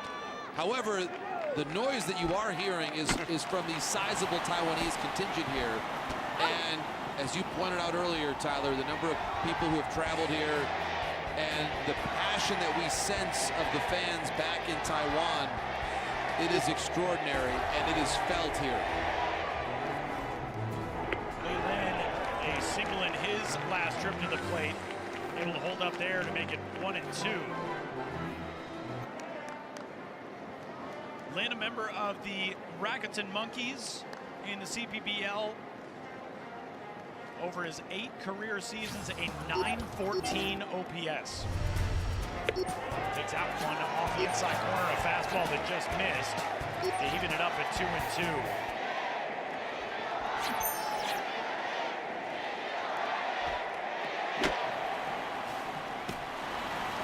JP said earlier that we're going to try to relay through words and images what it is like here in Tokyo as the 2-2 misses and the count goes full now, 3-2. It is, for some baseball lovers, baseball nerds, it is nearly impossible to convey just what this atmosphere feels like. As you got to look at the captain, Choi Chun, in the on-deck circle for Chinese Taipei. The electricity in this game is unbelievable. 3-2 is down for ball 4. And a walk will push Chun to second base. And it will bring up the captain, Choi Chun, out of the 3 spot. And now it is Team Japan with a bullpen question to ask and potentially answer, as the Taiwanese captain is at the plate. The man who's been in the middle of everything for Chinese Taipei throughout this tournament. 2 brilliant, daring catches against the wall already. A good take by Lin, and a big decision to make for the great Japanese manager Hirokazu Ibata. That is Kazuki Yoshimi, the pitching coach, out for a word with his starter Shosei Togo. And Ryan, again, that last pitch, I mean, that's a great take on a pitch that it feels like early on in the game guys were flailing at. Yeah, absolutely. There's definitely an energy with this Chinese Taipei team. Really, for the first time they faced Japan, it's the 3rd time they have faced Japan. And on the flip side, Japan, they're on the back foot. They look flat right now. But we are in the 5th inning. We're in the 5th, 6th, and 7th. Crucial innings, piecing it together for Chinese Taipei. The leadoff homer from Lyle Lin, and now 1st and 2nd with 1 out in the top half of the 5th. Choi Chun, a 2-out double to left field on the first pitch he saw in the 1st inning. Grounded into the fielder's choice play that ended the 3rd. Togo's 1-0, 2-0. Yeah, Togo, I mean, just not the same reaction against that split. That's really been the difference. He's approaching 80 pitches here in the 5th inning. The bullpens here at the Tokyo Dome, like so many in Asia, are under the first base and third base sides, under the seating bowl. As that pitch hums in for a strike, a fastball at 91. He works an at-bat so well. Ryan, I see a major league hitter with him, and just in his approach, the takes are good. When the takes are good, it says a lot about who you are. That is lefty Shota Suzuki throwing in the Samurai Japan bullpen. 3 balls and a strike now on Chun. And JP, the other thing talking about these at-bats, he's so comfortable in 2 strikes. And that approach, you'll see him hit the ball to left field more. Once he gets the 3-2, if he gets the 3-2 right here, he has that approach to put good swings on balls into left field. Big pitch from Togo. Popped up and foul out of play. The count goes full.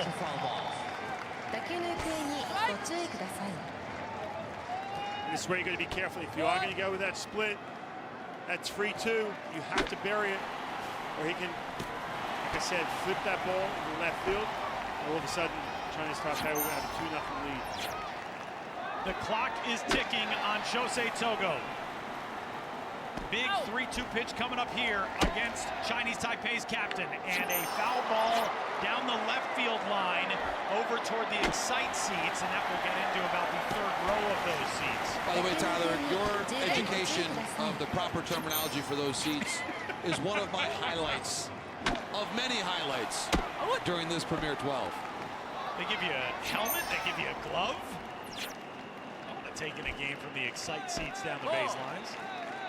Those are fairly recent additions to the Tokyo Dome. The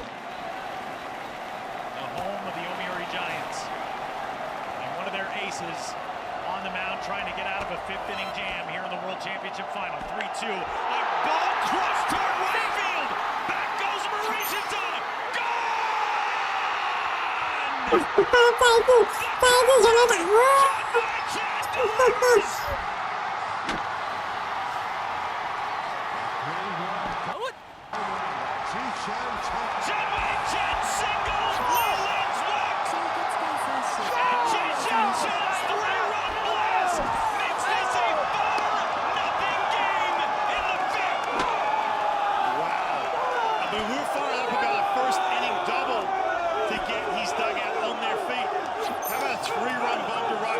看来是准备要结束比赛了。Good night. And by the way, guys, I was talking about just slapping that ball into left field off that split. He got a fastball and just completely demolished that pitch into right field. Statement made by Chen, by Chinese Taipei, and also the work in that at-bat, fouling off multiple pitches. And it's not just fouling off a pitch, but look at where that pitch count is, above 80. And so every time that you foul off a pitch, you run that pitch count higher. It's the body blow, and the body blow that leads to potentially, I'm not going to call it a knockout punch, but that was a really impressive swing for Chen and a moment in history for Taiwanese baseball. Yeah, it's a great point because you get exhausted, right? You throw that split, there was multiple splits, that big swing that he's so accustomed to getting swing and miss, and he's got for the last 3 years, throwing 170 plus innings here in PB, and you just don't get that reaction. So you fall into that trap. All right, I'm going to challenge you, put this ball in play, please. How about you hit the ball into right field? Unreal. Back-to-back strikeouts following home runs for Shosei Togo, who fanned Cheng Yu Chung out of the 9 spot on 3 pitches, and then Anko Lin, the cleanup hitter, on 3 pitches after the homers. But you gotta think that Togo's night is winding down as a bouncing ball back up the middle, a tough play and an infield single for Jake Pan. As the inning will continue with the 8th batter of the frame, Cheng Yu Chung, coming up. My question here for Samurai Japan is, if you're not going to pull them out now, when are you? Because, Ryan, we talked about this before. The bullpen depth of Japan is why they've been able to win every single game in this Premier 12. You've got a rested Penn that didn't have to throw that much. At least your leverage guys didn't have to throw that much yesterday. And you're leaving Togo in to face, in this inning, the damage done by the big lefty bat in Chen after a single from a lefty bat in Chen. If Suzuki is up, I'm just not sure why he's not already in the game. Well, I mean, let's be honest too, Abada hasn't had these situations a whole lot in the last 2 weeks, right? Where he's been on the ropes, where he's looking at his pitches, pitch count start to wind down and get 90 plus. And he's got to make some of these decisions, not to mention the fact you're down 4-0. But I think too with Togo, it's a great point you bring up, JP, because this has been an exhausting inning. Not just the 3-run bomb. Yeah, that'll take the wind out of your sails, I get it. But the at-bats leading into that, some deep counts, base on balls, not getting the swing and miss and the reaction off that plus pitch we're talking about with that split. It has been absolutely exhausting, and he is running on fumes right now, as we can tell. The command of the split has waned, and now, to your point on Chun being able to hit a fastball out, as the splitter loses a bit of that bite, or at least loses his ability to place it exactly where he wants it to go, the fastball becomes much more hittable. 2 balls and 2 strikes on Cheng Yu Chung, and that one's in tight. 3-2. It feels right now like Hirokazu Ibata is is a little bit paralyzed and just hoping to get to the end of this inning and start with somebody fresh in the sixth. But if you keep leaving Shosei Togo out there, guys are having really good at-bats against him. There can be more damage done in this inning. And a swing and a bouncing ball left side. Genda cut off by Kurihara. Throw in time to get Kanyu Chong, and that retires the side. But Chunwei Chen single, Li Lin's walk, and Jae Shun Chun's three-run homer, the second blast of the inning, has put Chinese Taipei out in front 4-0 and in need of a shutdown frame in the bottom half of the fifth. That's where we're headed in the World Championship Final of Premier 12 from the Tokyo Dome.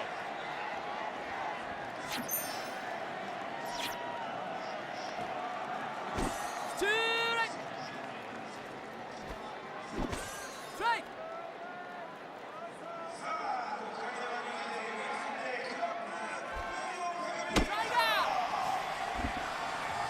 其实我就是很想知道一下，如果台湾赢了，大陆会不会说是辱华？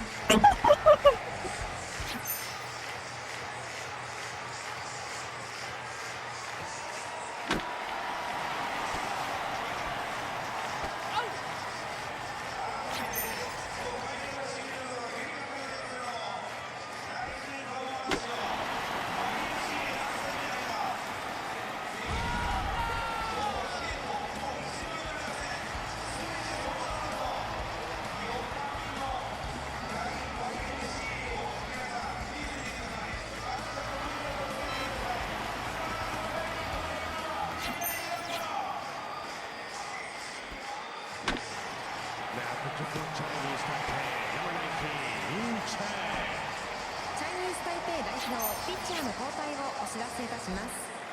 リン・イクビンに代わりましてピッチャー張役背番号19。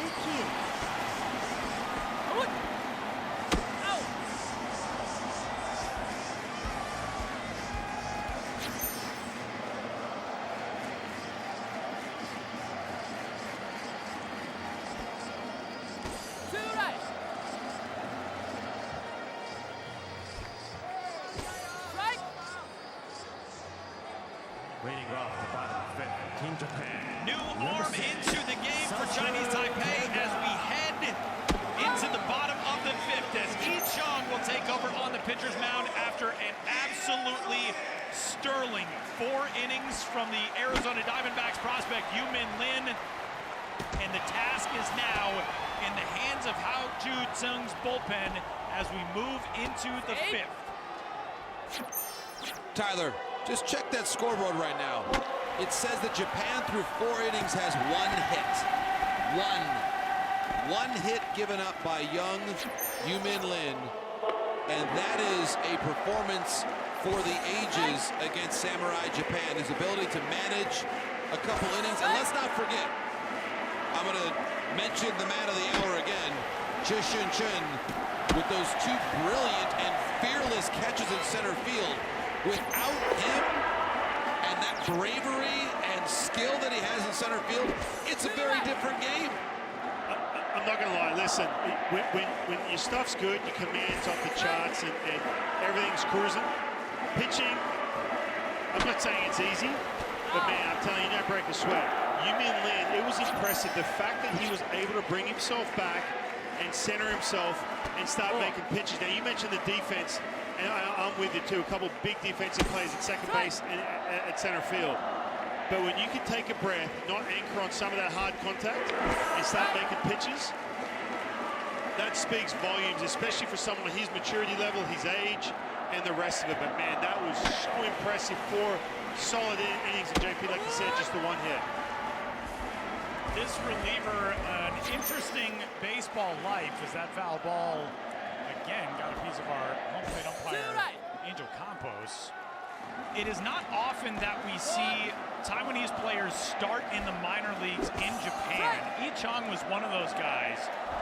He went to school in Japan and actually ended up being signed out of the Japan University of Economics. As a ground ball over to third is gobbled up by Tenyu Chong, 1 away. Sosuke Genda is the leadoff out.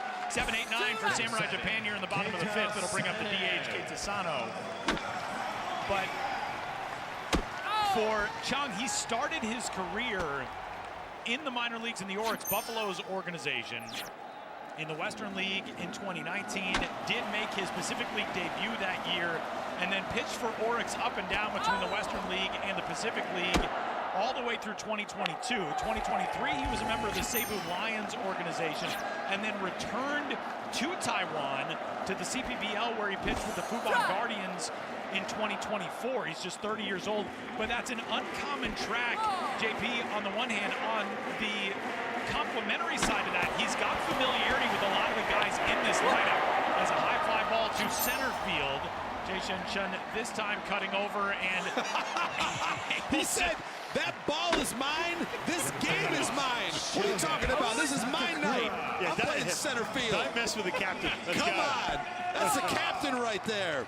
So you're right. For Lee Chung, it's been a unique journey. And the other part of this, and we talked about Jae-Shin Chun also having spent time in Japan.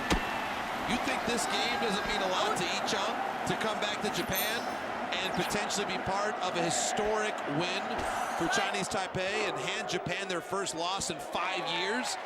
This is a night. You've got people, and that's why these international tournaments, guys, why they're so great.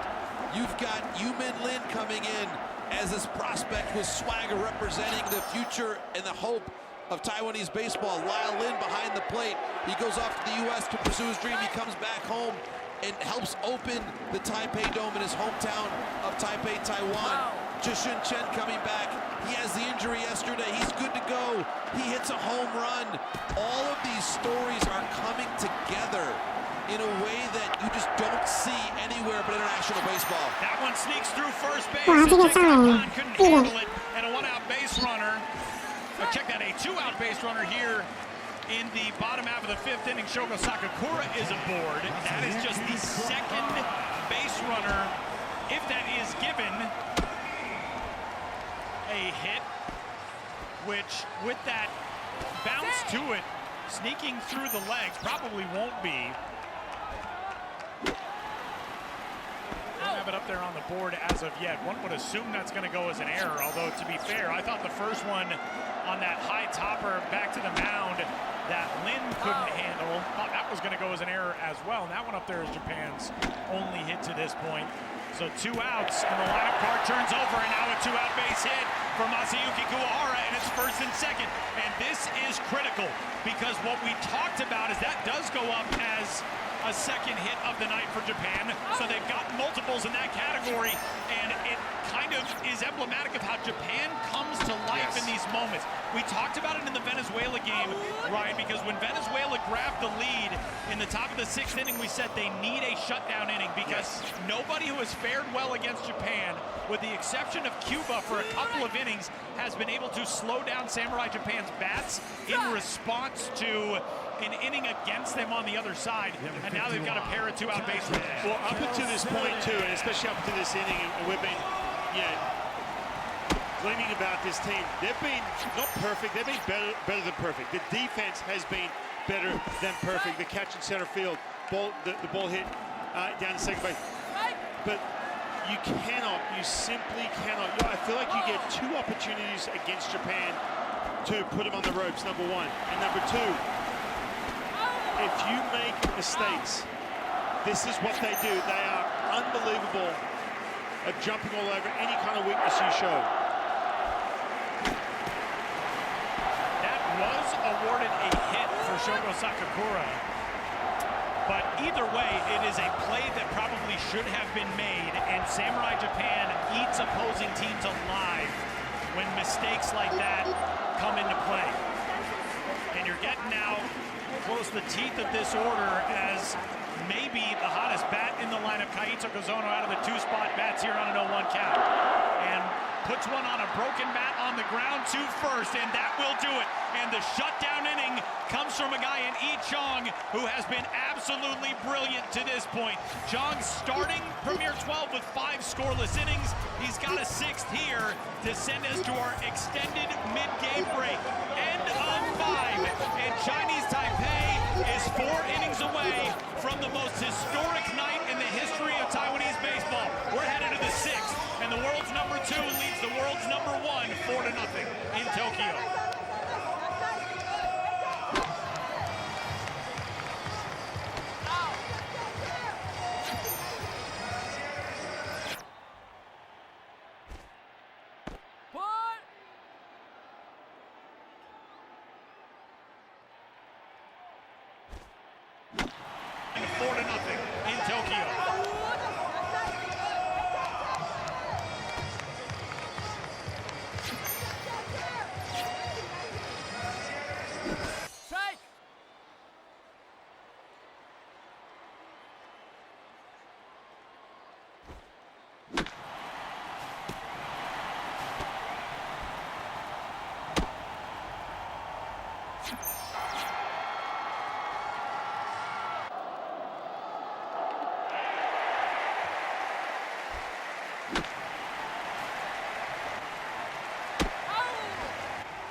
Leading off the top of 6, the Chinese Taipei, number 58, Chu Kuai. 6回の表、チャイニーズタイペイ代表の攻撃は7番 New arm in the game for Samurai Japan as we move into the top half of the 6th inning, and it is Chihiro Sumida again who gets the nod for his 7th inning of work in relief in Premier 12. 3 prior appearances. He has pitched some big innings this week against the United States. 2 innings, gave up a run, struck out 3, 2 hits a couple of days ago in that matchup between Japan and the 2017 World Baseball Classic and the 2015 Premier 12 silver medalists. 2017 championship. explain fully, as the leadoff mean to see him here in the top of the sixth is Chung Wei, who is the only one not to bat in the fifth inning.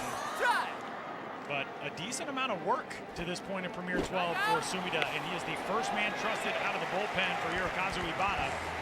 And he's got the count to 2-2 now on Yue.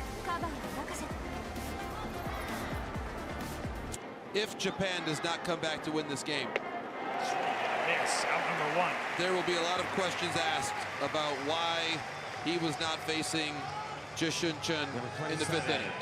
And we were talking through it as we see the replay of the amazing home run by Lao Lin to get the scoring started for Chinese Taipei in the fifth inning. No one was saying at this point in time that Togo should have been out of the game. But by the time the rally got to Jishun Chen, and you've got a lefty ready, he was warming throughout that entire inning. I think Japanese baseball fans, if they don't rally here, 100%. will point to that decision. Yeah, there were some laborious at-bats, and there wasn't the same, like we talked about, same reaction, like that right there. There wasn't that same reaction to that split like we saw early. Something had changed, but I'll go back to this too. Look, Ibata, I mean, think about it, right? In this Premier 12, how many times has he been on the ropes where he's really had to spin the wheels and figure out some kind of plan, especially when you're talking fifth inning? She was swinging a miss there from Lyle Lin, who was gone. I mean, you guys had that Cuba-Japan game. There must have been some situations there where he put together a decent plan, right, in regards to how he mixed and matched the pitching. And even in that game, Japan already knew that they were through to the next round, and so it felt like even as Cuba rallied, Cuba trailed that game 5-1 going into the top of the sixth. They got 3 there. Japan got 1 back in the bottom half. Cuba tied it in the 7th before Japan scored a run without the benefit of a hit in the 8th. But even in that game, JP, it still felt like, well, everything is assured for Japan from here on anyway, so managing it still felt different than a winner-take-all game like this. This is the 6th inning of the championship game. They're down by 4. This is the first crisis they have encountered. Yeah, big time. This is the first crisis I would say that they have encountered internationally since the semifinal game against Mexico at the WBC, when they were trailing 5-3 in the 8th inning. That was a crisis. They came back and won, but the hero of that game is not on the roster right now.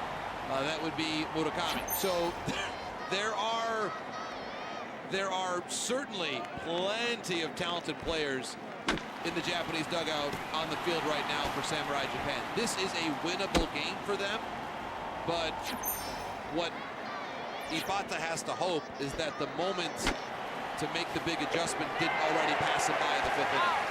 Well, a statement 6th on the pitcher's mound for Chihiro Sumida, trying to fire up his guys as he strikes out the side in a dominant frame. We will move into the bottom of the 6th inning. Chihiro Sumida doing good work out of the bullpen for Samurai Japan. He and his team looking for the bats to come alive. They've got just 3 hits through the first 5 innings of this game, and they trail Chinese Taipei 4-0.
Well, if there's one thing you should know about international baseball, especially when it's played in Asia, there is no such thing as taking the crowd out of it. And as we head into the bottom of the 6th inning, they are re-energized again out in right field as Samurai Japan, trailing Chinese Taipei 4-0, will send the heart of the order to the plate as Ryosuke Tatsumi will lead things off. The left-handed hitting center fielder from the Tohoku Rakuten Golden Eagles, followed by the right fielder Shota Morishita from the Fukuoka SoftBank Hawks, and then Hanshin Tigers third baseman Yoya Kurihara, also from the left side, as these three will get their first look of the evening against Ichang, who dealt a scoreless 5th despite a couple of hits against him. The first pitch strike into Tatsumi. The 0-1 on the way. And one thing I love about Ichang, and it's true of many relievers in the Chinese Taipei bullpen, is he does not issue a lot of walks. So 6 innings so far in this tournament, 6 strikeouts, 1 walk. If that trend continues, they've got an excellent chance to win this baseball game. Ahead in the count, no balls and 2 strikes here against Tatsumi, who has one of Japan's 2 walks, and even this felt different tonight. Samurai Japan got Tatsumi on with a leadoff walk in the 4th inning. Not only did he not score, he didn't advance past first. The fly out to center field on the brilliant play by Cheshen Chun ahead of his potential game-breaking homer in the top half of the 5th is a called strike 3 on the outside corner, freezes Tatsumi, and he's gone for a leadoff out in the 6th. But retiring the side in order after that walk felt crucial for Yin Lin in his final inning as well. Massive moment in that game, and again, the defensive play by Chun in center field, I think, helped Lin manage his emotions and stay in that inning in a big way. And I think one storyline as well as we talk about the issues of Japan to get their offense going and how much they're missing some of the big bats like Okamoto and Minami who aren't on the team. Look at the middle of the lineup so far. Tatsumi is 0 for 2. Kazono tonight 0 for 3, albeit with that thunderous flyout. Morishita 0 for 2. Kurihara 0 for 2. The middle of the lineup has been quiet so far. And Ryan, that's going to have to change for Samurai Japan to get back in this. Yeah, I think the at-bats have to be better too. One thing they do such a good job of, they wear you down. You talk about pitches per plate appearance, what they do with 2 strikes. I mean, swings like that, we just haven't seen that. And they're on the ropes too. Mentally, they're looking at this going, man, we are on the ropes for literally the first time. And this can blindside you a little bit if you haven't gone through some of this adversity. And they haven't really in the last 2 weeks. And the thing about Ichang as well on the mound, you can tell by his body language. 1-2, driven well towards center, but yet again, Jae-Shun Chun's got a beat on it, 2 away. Don't hit it to that man. Don't hit it to him because he's going to run it down. And Ryan, we talked a lot earlier today about body language. What I'm seeing from Ichang right now is he feels like this is the 2nd inning of a start in June. Yeah. He is not stressed. Right. He is in rhythm, and you can tell some relievers we talk about. If you watch your friend Grant Balfour, he's a relief pitcher.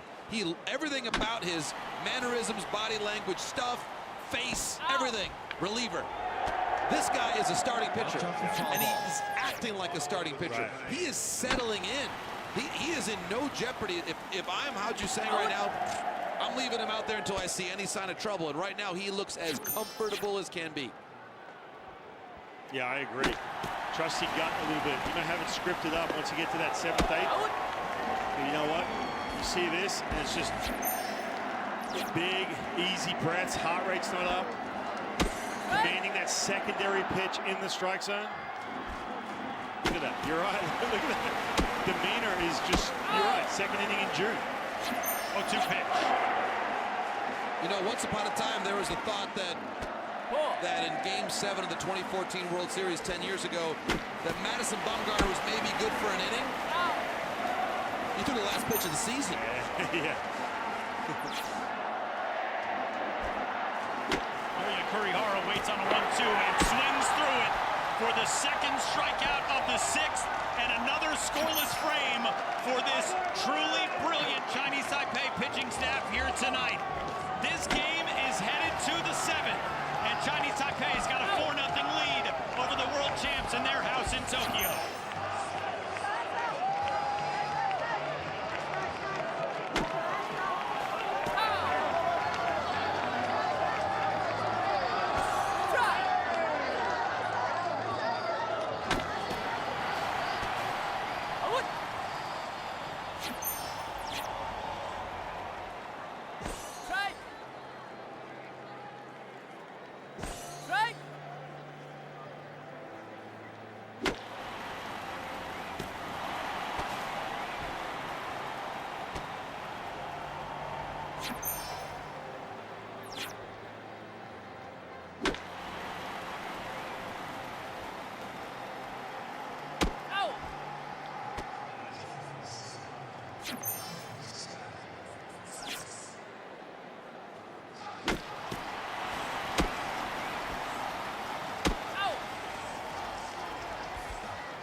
各位6局下半啦，距离总冠军还有3局啊。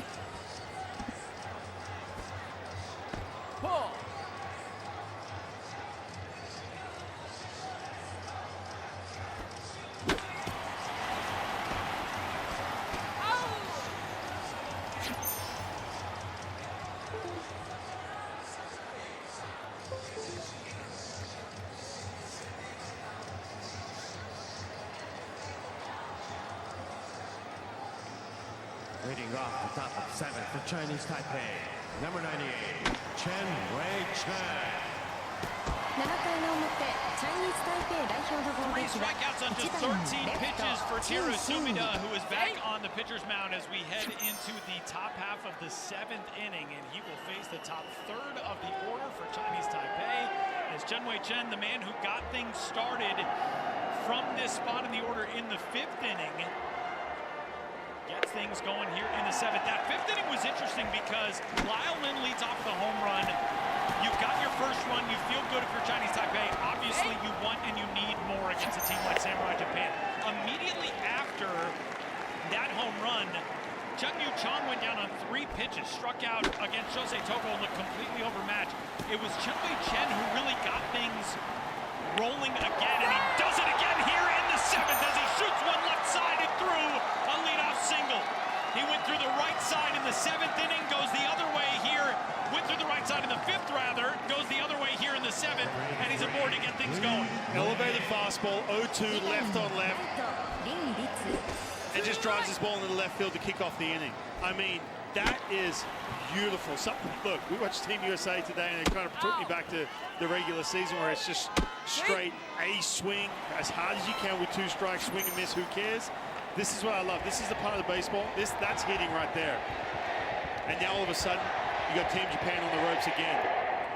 You know who's done that exceptionally well throughout history? Team Japan. Yeah. Chinese Taipei, with their skill and the way they've learned the game, they might be the only team in the world that can play the same style of play against Team Japan and actually beat them. Right. Because they train in a similar way. KBO is different, but CPBL, which scouts that I've talked to recently have told me, we had this conversation earlier today, Ryan, the level of CPBL and the totality of how much talent is there is getting really close to KBO. And of course, there's a reason why Chinese Taipei is here and Korea is not.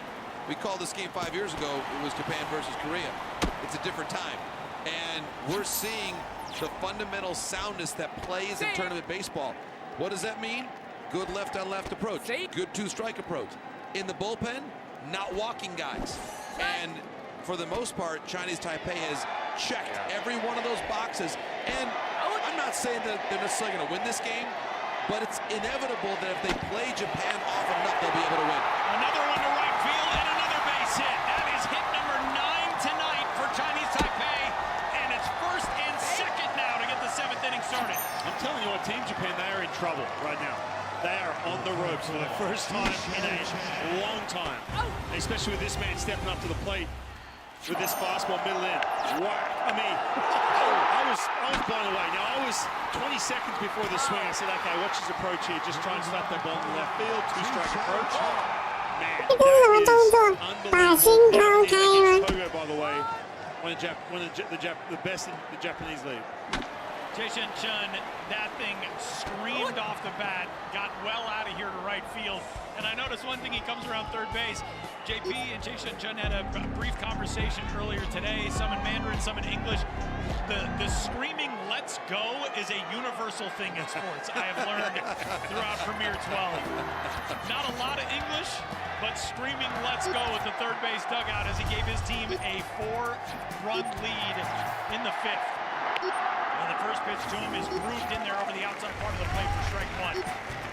And it's important to point out here that Chun has said, and he said to me through translation interview earlier on in this tournament, that he really is committed to the CPBL, that Taiwan is his home. Because I said to him, I think you can play in the big leagues. And his response was, well, if I was younger, maybe I would think about that. But what I'm seeing from him right now reminds me of what I saw from Jung-Hoo Lee in this tournament 5 years ago. Similar skill set, explosive player. He's a big leaguer. He may not ever play there, but he is a major league talent. 1-1, fouled away. And the jump, 1 and 2.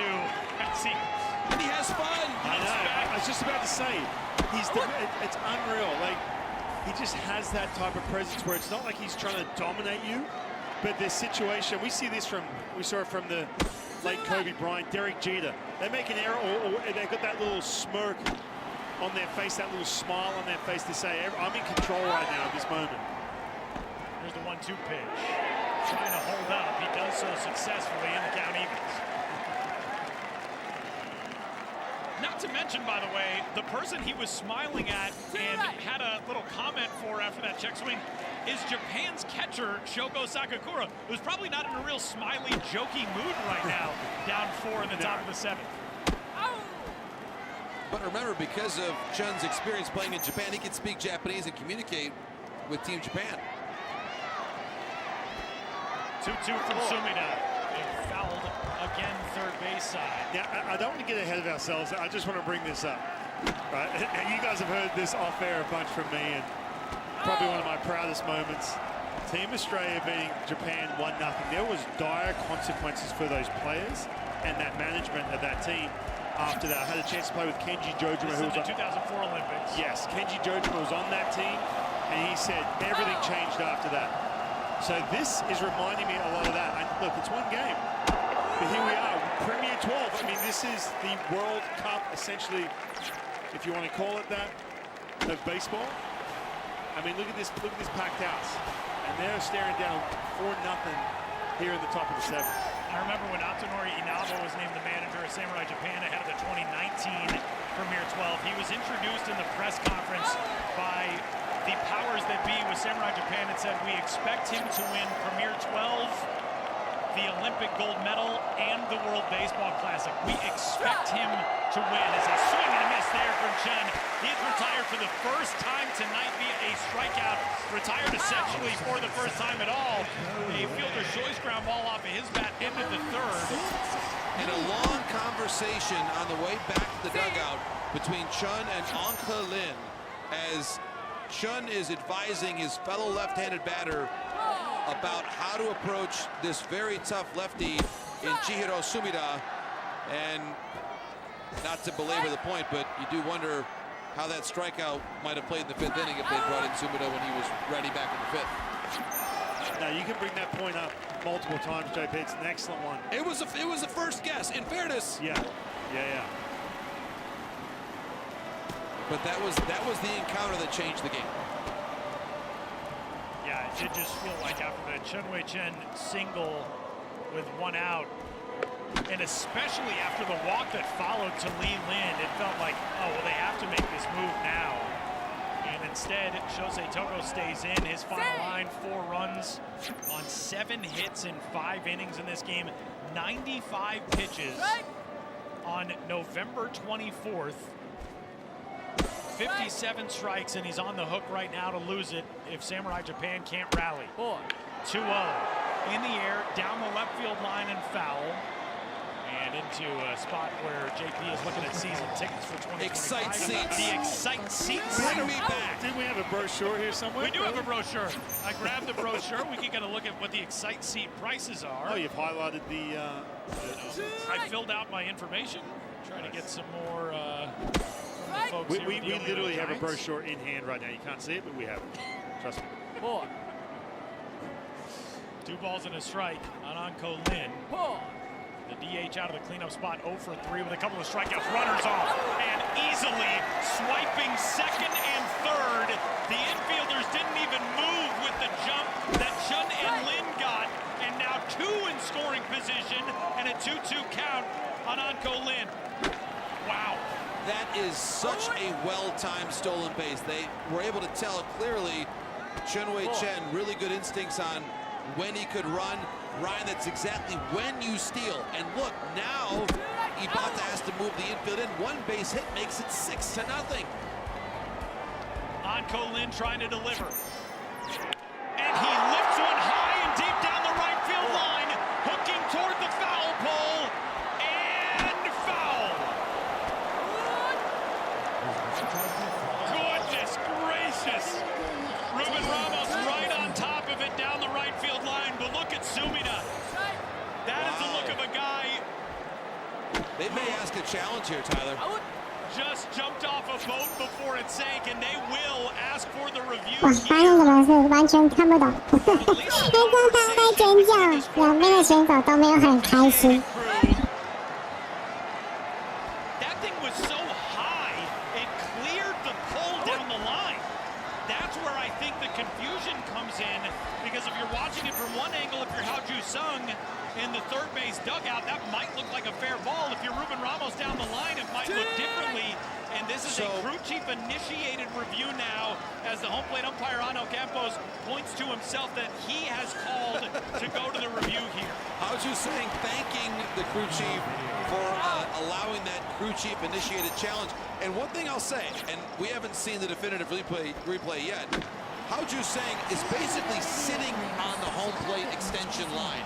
So there are few people in this crowd with a better view than him. Anko Lin, big swing, let's see.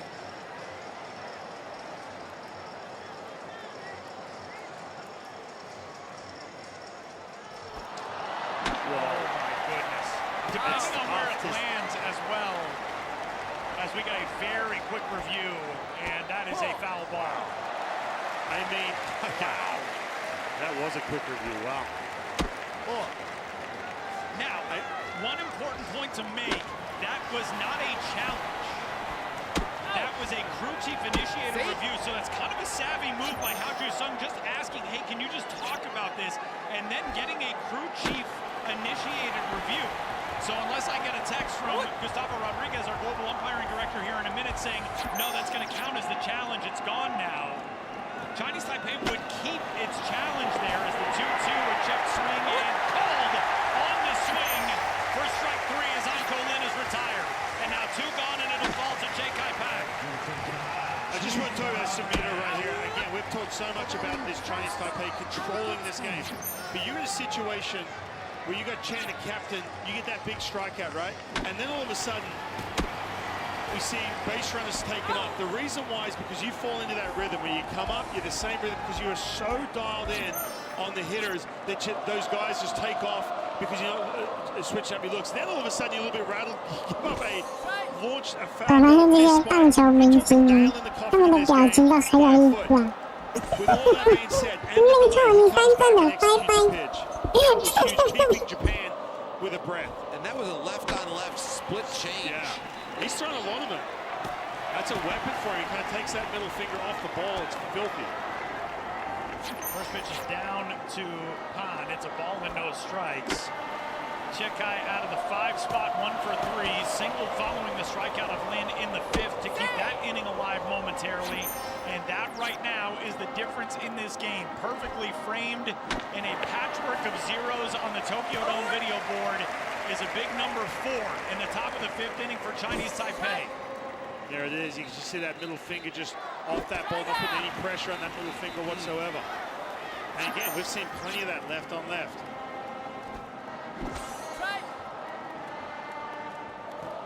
At third base, Chun Wei Chun.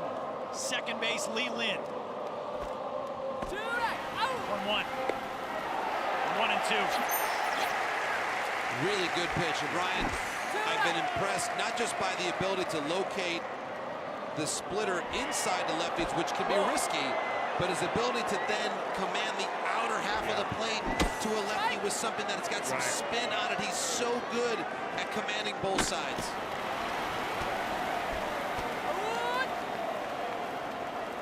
Monster pitch. 35 pitches in. Just trying to keep his team within reach here. Monster pitch right here. 1-2 coming. The check swing, and Pan holds up there. It's 2-2. And Sumida in general this year, Cebu Lions left-hander, he's a starter. And he's got a 3-pitch mix, maybe even a 4-pitch mix that allows him to do that. This year alone, 179 innings for the Cebu Lions. The reason behind that bright blue glove on his right hand as the Lions lefty sets. Here comes his 2-2 to Pan, and it's off the plate, 3-2. One quick note to offer, and this might have been part of Ibata's calculus. Sumida being a starter, he's pitched in relief a lot in this tournament, but perhaps that was the reason why he wanted to get him a clean start to the inning. I would have liked to have seen him in the 5th. Well, he still had Suzuki, another lefty, was warming up. Right. So that was probably that bridge like you're talking about in that tough spot, giving him that clean inning so he can That's a good point. Mimic that start. Here comes the 3-2. We'll do it again. The at-bat quality, 1 through 9 from Chinese Taipei tonight, has really stood out. And it is reminiscent of what we have seen from Team Japan throughout this tournament. Tonight is the magnum opus of this Chinese Taipei national team. Their entire tournament, for years, to be honest, has built up to this night in this place against that opponent. 3 balls and 2 strikes on Pan. 2 in scoring position. Chinese Taipei trying to break it open. 3-2 again. And a bouncing ball left side. Scoop there by Genda. Throw is not in time! A run scores! Pan might be hurt at first after the head first slide. 再得一分，他刚一点好像帮他有失误了， But Japan will challenge. 受伤了，受伤了，吃了个干嘛？ This looked at for potentially the final out of the 7th. And that finger going into the bag went down a hero. If this course, 哇，好像是很严重的样子啊。 They will get a pinch runner already over at first. As Yushen Chu is off the bench to take the spot of the first baseman, Che Kai Pan, who, if he is hurt and comes out of this game, but he was safe at first to add a 5th run, that is pain he will not feel for a long time. And there's our first look at it, and from that angle, it looks like that dig might have beaten his hand to the bag. Yeah, the foot's kept on. He's Both fan bases just cheered as though their impression is right.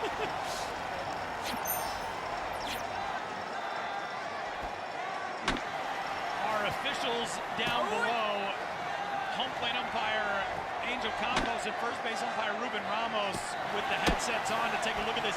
They have access to tons more angles and tons more footage that they will be looking at while communicating with the replay official in the booth. And here comes the call.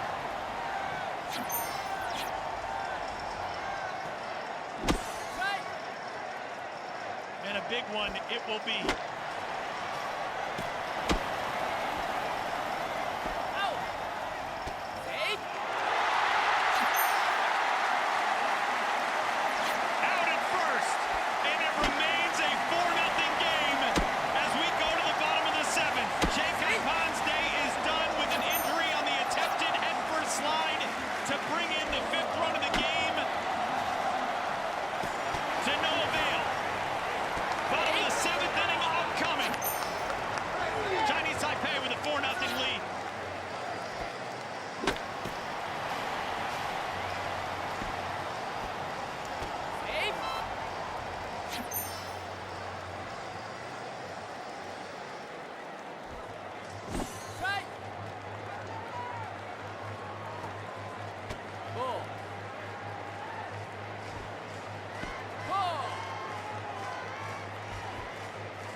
哇，这个球队的技能差很多啊，感觉超级有感。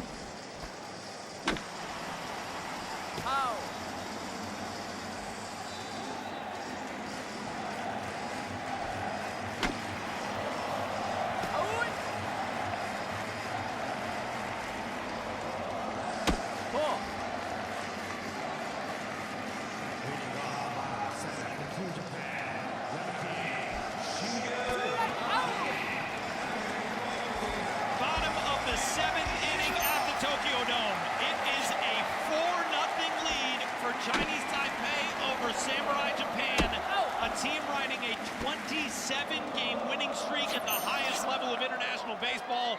And as we head to the bottom of the seventh, Shugo Maki will lead things off. Maki, the first baseman, out of the sixth spot in the order. And we just had a pitch clock violation. Wow, so a ball called on Yi Chang for not delivering within the 20 seconds. 什么意思？退了1分，所以刚刚有人不算吗？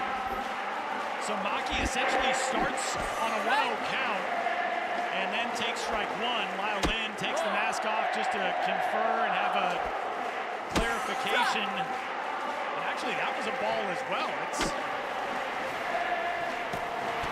No, check that. They took the ball off from the pitch clock violation. Angel Campos was signaling up to the press box, and I thought he was holding up 2-0, but instead he was holding up 0-1. So it must have just been a warning on the pitch clock instead of a true violation. It's 0-2. Now 0-2 on Maki, who is 1 for 2 tonight. Check that, 0 for 2 tonight.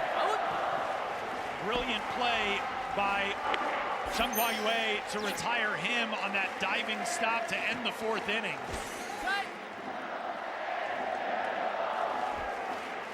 The fans, Tyler and Ryan, still very much engaged, but the hour is late. Chinese Taipei 9 outs away from a historic win.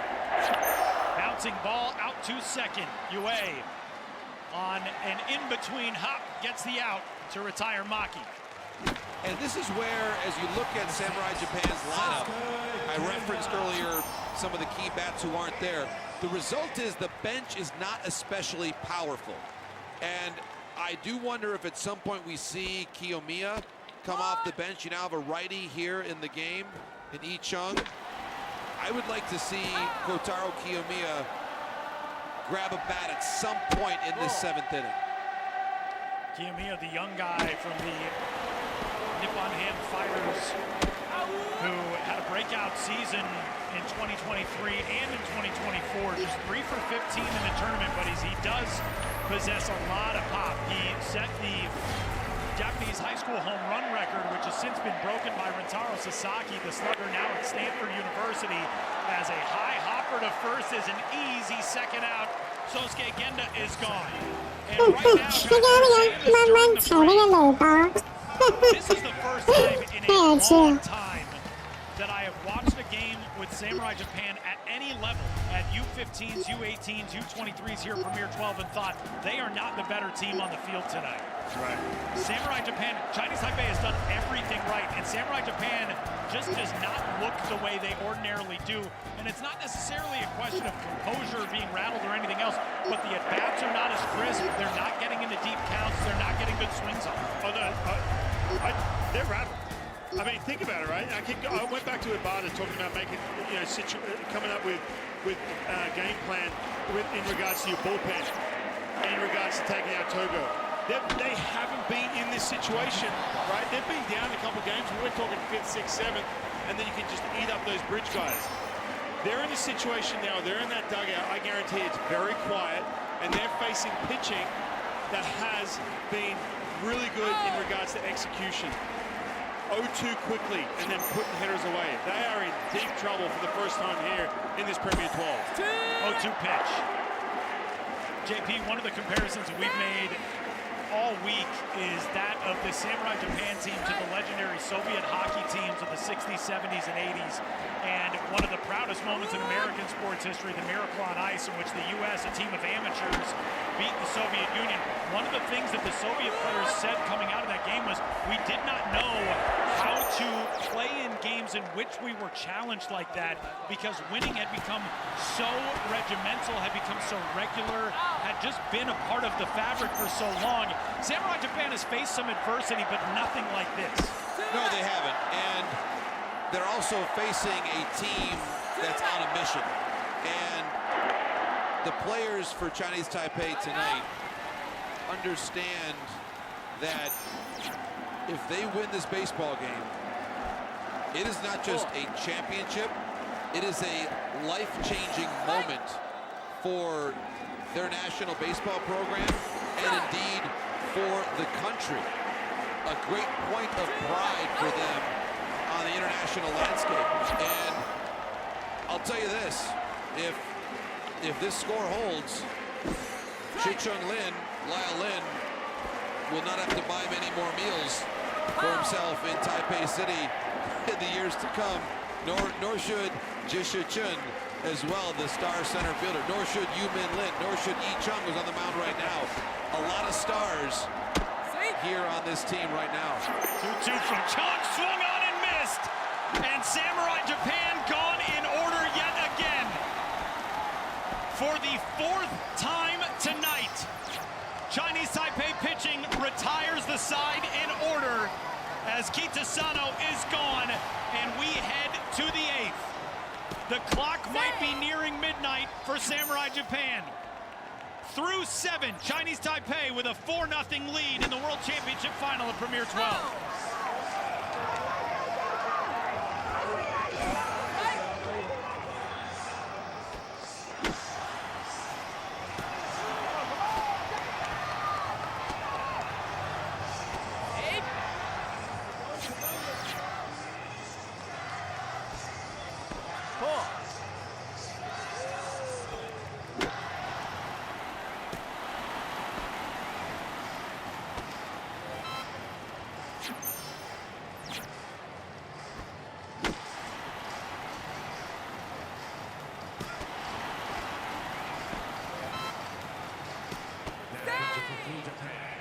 Number 46, Shoma Fujihira.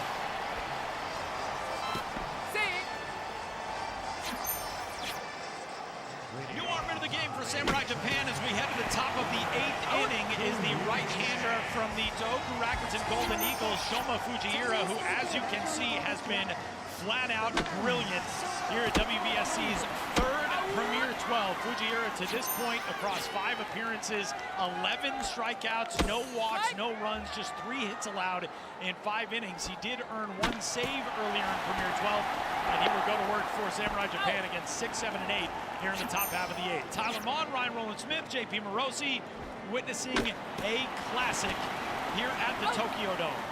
A 4 spot for Chinese Taipei in the top half of the 5th inning has put this team in the driver's seat in pursuit of its first ever Premier 12 World Championship, and the first at this level ever in this modern era of baseball for Taiwan. Chinese Taipei last year played against Samurai Japan in the U18 Baseball World Cup Super Round the last day and beat that team. The only loss of the U18 World Cup for Samurai Japan is a shot to left center field as extra bases for Kunyu Chong to get things started here in the 8th. That is hit number 10 tonight for Chinese Taipei against 3 on the other side for Samurai Japan, and a man in scoring position to get the 8th inning started. Relentless at-bats from Chinese Taipei tonight. Zhang now 2 for 4. It is in scoring position right away here in the top of the 8th. Chinese Taipei looking for more. The point I was thinking of as you were describing that, Tyler, it's rare in sports when a team opens up a tournament like this at home and fully absorbs the importance of what's happening and does not let it psych themselves out. They appreciated the immensity of this tournament and what it means to the national identity and the spirit of Taiwan. They absorbed all of that, and yet it never seemed too big for them to execute. And that is the thing, Ryan, about athletes that always impresses me. Those who understand the importance, embrace it, and it allows them to amplify the moment as opposed to it becoming too big for them. Well, I think you need, and this is where leadership comes in. Look, baseball is, 26 players playing individually, where when you think about it, it's not a situation like basketball or football where you have to communicate on the field. However, what you do in a dugout, what you do in a clubhouse, what you do, the example you set, you need some of that moments in the game against a team like Japan. You compare it to the Soviets back in the days when they were just dominating hockey. But you've got this captain out here at center field, Jason Chen. You've got this young starting pitcher with that swagger. Those are the kind of pieces on the field, that presence that you can just feed off as a team. And now all of a sudden you're in a situation, you're in the 8th inning, you're playing with house money right now. You're riding that wave, that confidence. You got that adrenaline flowing through you. This is fun. This is not tense for this team. This is fun. And Ryan, I think, and you've played on great teams, you understand what this is like. When you are on a team with your friends, and you have grown up with your friends, I think about a team like the 2016 Chicago Cubs. 2-2 out to second. A sliding stop by Kuzono. 1 away. They were so close with each other that 108 years just kind of, it was there, but it kind of took a backseat to how much fun they were having. I'm seeing the same thing with this group. Absolutely. Another example I lean on is the 2008 Tampa Bay Rays. They're young. They're in the AL East. Everyone just kind of wrote them, oh, yeah, you're young. They're like, no, we're young. Rays had never done very good. Had never done anything in franchise history to that point, even through 10 years. But they had that swagger. They had that thing about, like, no, we're actually better than who we're playing right now. And they just fed off that, and they fed off each other, too. To tie a bow on the thought from the U18 World Cup last year, Chinese Taipei got another crack at Samurai Japan's World Championship final in that game. In a sold-out Tianmu Baseball Stadium in Taipei, they lost. And the bitterness of that defeat is now 6 defensive outs away from being exercised at the highest level of international baseball. As Yin Lin, who got the scoring started for Chinese Taipei in the top of the 5th, bats here with Kunyu Chong over at third base after advancing on the ground out, and just 1 away in a 1-0 count from Shomo Fujihira. A couple of days ago, Chinese Taipei's on the verge of being immortal manager Hao Ju-sung told Mike Claire of MLB.com, quote, "We are writing our own history story. I also hope that we have 2 more games," talking about the last couple days of the Super Round and on into the potential World Championship final. He said, "There's an infinite possibility in life. You don't know if you're going to make it unless you try." And that seems to be kind of the commitment, the volition that is built among this team. As Lin, the check swing roller foul. The mission that they have embraced together is, hey, let's at least go out there and see what we can do. As now Lin being checked out by the training staff. That thing got his right hand. Yeah, but he's swelling the back. Yikes. So that goes as a foul ball. Hopefully Lin is okay. There you see. Yeah, that hurts, man. The manager of this Chinese Taipei team. And real quick, just sorry to cut in here, but this is a situation where at first, like, okay, it's good. As time goes on, it gets worse and worse as that swelling starts to jump into those fingers. That is the throwing hand for the catcher Lin as well. I remember I was trying to bunt a ball, took a finger off the index. Sorry, took a ball off the index finger, had a tusk fracture in there. I went out to pitch the next inning. Wow. Yeah, see right away, I mean, yeah, he's done. Wow. But I took a ball off the finger. I'm like, you know, it's okay, it's throbbing. By a good 20 minutes later, I was out pitching. I had to come out, and my finger was fractured. But that is that slow moving swelling gets in there. But for him, right away. Probably should have been better at bunting. I was terrible at bunting. I've got a story about that too. My last ever at bat, if you want to hear it, for another time maybe. Fastball that just kept coming in and catches him there on the knuckles of his right hand. So two of Chinese Taipei's starting players now out after sustaining hand injuries. That is a tough way to see this game tilt for Chinese Taipei.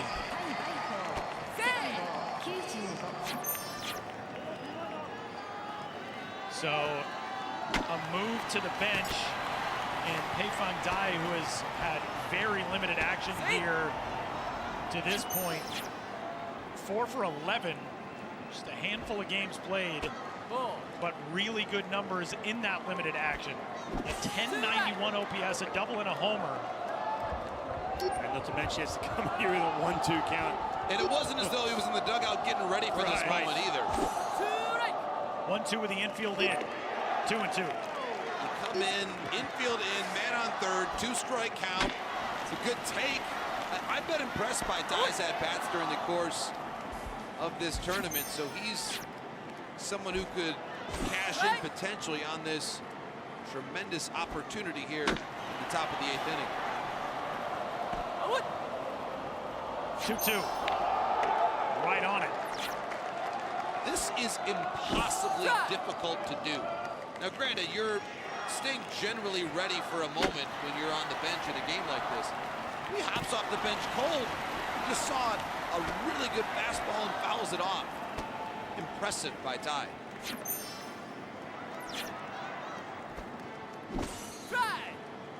Gunyu Chong 90 feet away. 2-2.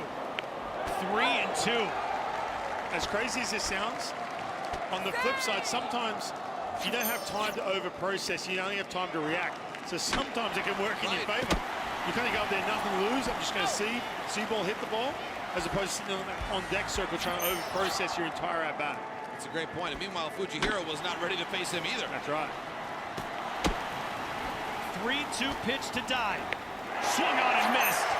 And Fujihiro wins the battle. An impossible assignment for Pei Fang Dai, and now 2 gone after the leadoff double, and the task falls to Gunyu Chong out of the 9 spot, 0 for 3 with a couple of strikeouts today.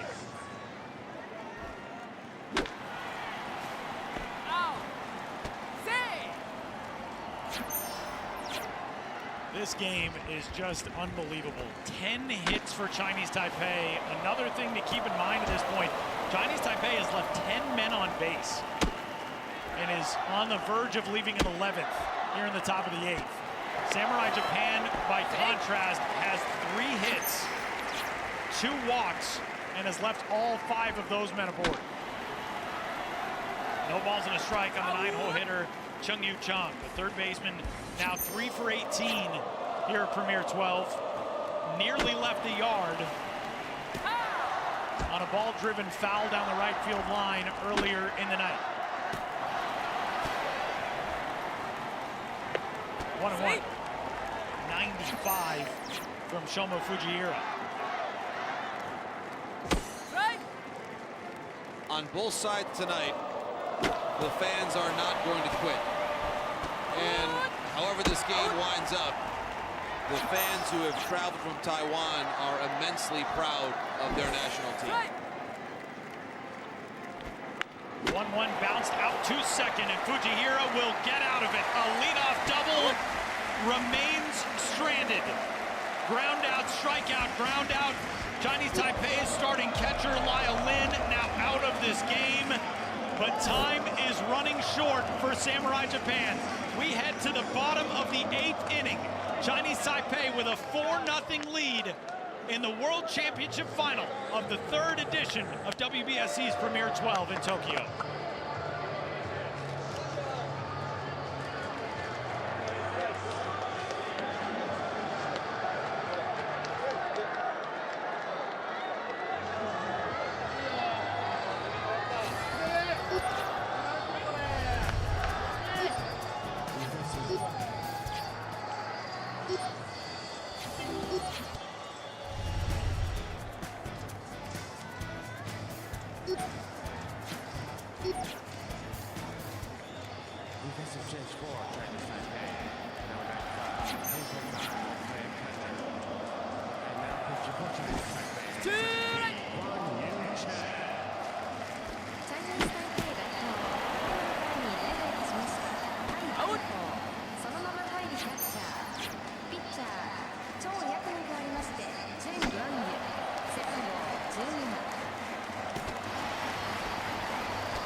Chinese Taipei will go to the bullpen as we head to the bottom of the 8th inning and summon the veteran left-hander Guan Yu Chen, who pitched 7 years in Nippon professional baseball here in Japan, all with the Chiba Lotte Marines after a move following his first season in the big leagues in Japan with the Yokohama DNA Bay Stars. And the now Rakuten Monkeys southpaw gets set to go to work. And we've got a violation against the batter Shogo Sakakura that makes it an 0-1 count to start this event. So we thought we had a pitch clock violation against Lee Chong last inning that ended up just being a warning, but Sakakura was not ready in time, and he starts this 8th inning at bat with a strike. But then Chun goes 2-1 against him. And how huge was Lee Chong for this Chinese Taipei team? I mean, how much should we talk about those innings, 5, 6, and 7? How do you bridge the gap to get to this? We're in the 8th, in the driver's seat. It's a great point, Ryan, that you're asking your bullpen. 哇，这个播到我的耳朵都快是震坏了。 They should be able to do this now. Listen to this crowd. Samurai Japan has gone nowhere, but it's a much more manageable task. I think the thing that tells the story most clearly about Lee Chong out of his final line, 3 innings, 2 hits, no runs, 3 strikeouts, no walks, 38 pitches, 31 strikes. Absolutely. Easier said than done to be inside the strike zone, especially against this offense you've already seen twice. And a leadoff strikeout against Guan Yu Chen. Shogo Sakakura is gone, 1 away. And again, part of the recipe here, Tyler, good breaking ball. Sweeper from Chen. Good pitch. Now he faces the righty in Kuwahara. I like this choice from Hao Ju-sang because of the number of lefties that Japan has in their lineup. Once he gets through Kuwahara, Kazono and Tatsumi are the next 2 up, both lefty backs. Guys, it feels as though when you enter the Tokyo Dome to play against Samurai Japan, you are confronted by a tidal wave. And for 99 teams out of 100, that's going to bury you. And you're going to get pulled under by the atmosphere, by the execution of the team on the other side. to make it a cheesy sort of metaphor, it's almost like this Chinese Taipei pitching staff has just been riding that wave tonight because they have used that emotion and they've channeled it. Their stuff has been so sharp, and you saw the reaction from Chen a second ago. With every out, they're just letting that emotion eat. They're feeding off of that with their teammates. We saw it early with Yin Lin kind of barking at hitters that he was striking out, screaming at his teammates in jubilation after getting outs. That is not an easy thing to harness the energy in a hostile environment like this and turn it into your advantage. It's not easy for one player to do, much less an entire team, and that's what it feels like Chinese Taipei has done tonight. The Taipei Dome prepared them. I realized that crowd was behind them, but they've already played in a place like this. And in some ways, the Taipei Dome is more intimate. It's more right on top of you than the construction of this building. So they're used to the emotion, and they've handled that emotion really well. The other point to make, of course, is just the potential of this team. If they're able to complete this win, by the way, they're hosting a World Baseball Classic qualifier in Taipei in about 2.5 months. They get to stay together and keep playing and keep this feeling going. I tell you what, too. 2-2 foul into the excite scene. And to your point, right, talking about coming in riding that wave. Now, if this, let's say hypothetically, this stays the same 4-0, you look at this and say, well, they only needed one run. No, they didn't. This, riding that wave does not exist unless you get that 3-run bomb from your captain. And on the flip side, Japan is a different team due to the fact it is 4-0 right now. And you can just pretty much put your foot on their neck and keep them down the entire time and ride that wave all the way through this game. 2-2 back to the mound. Gobbled up by Chun. 2 away. 9 straight retired by Chinese Taipei pitching. And Ryan, let's think about it from this angle too. Japan is one of the best teams in the world at playing for a run. When you're down 4, you can't play for a run. Absolutely. It changes the entire complexity. And again, on paper, you look and go, well, you know, the first home run was good. The 3 home run, insignificant. No. It had carried every bit of significance for this team to be in this position right now. The other thing that we've noticed, you guys, we get shots of these Samurai Japan players in that first base dugout. We are seeing expressions and body language that we have not seen at all through this Premier 12 from this team. We haven't seen it in 7 years. Right. Japan has not lost a medal round determinative game since the semifinals of the 2017 World Baseball Classic. It's been 7.5 years. And again, you're just tuning in, waking up in the United States like, oh, why are these guys being so dramatic about these things? They've won 27 straight. I mean, that is insane. And that includes the World Baseball Classic. It includes the Olympics. It includes Premier 12. And you might think, well, there aren't major leaguers in this tournament. Why am I interested in it? These are all-star teams from Japan and from Taiwan. These are not teams that have sent non-prospects, non-interesting guys. They have sent their best. And Chinese Taipei's best is doing the job against Samurai Japan here tonight. 10 straight retired by Chinese Taipei's bullpen. And we go to the 9th. Chinese Taipei, 1 inning away from immortality as they chase their first Premier 12 world title.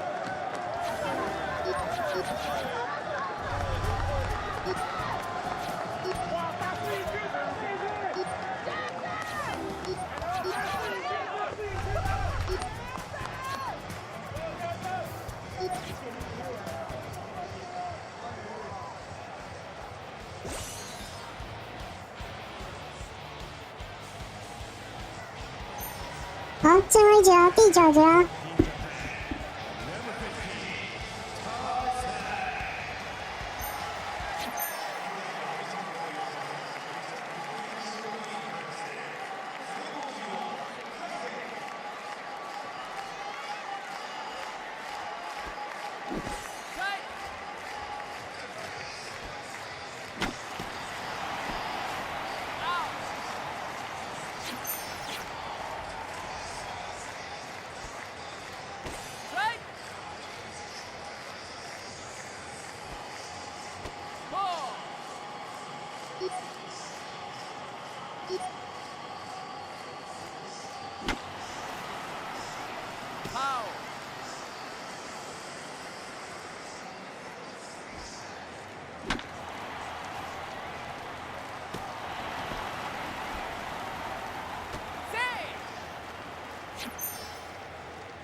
Well, you have achieved a certain level of stature and superhero status when you can enter a baseball game anywhere on the globe and be introduced by one name.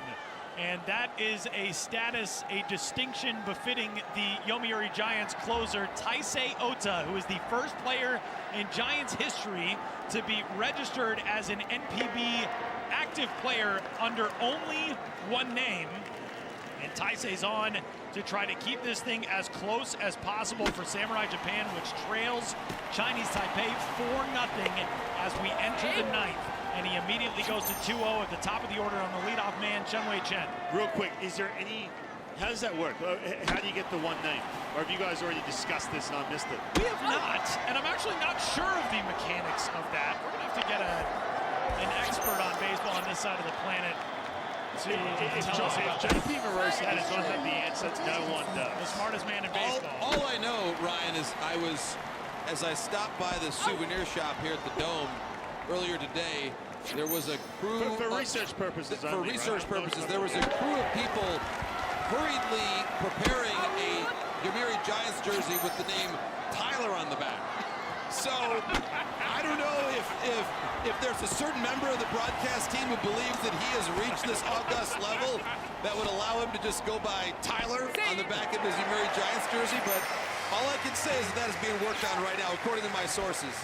The thing is, I'm actually just a big fan of early American President John Tyler. John Tyler. I wanted to make sure that I could honor him with a Japanese baseball jersey as a strikeout of Chunwei Chen gets things started here in the ninth. You've reached that status, Tyler.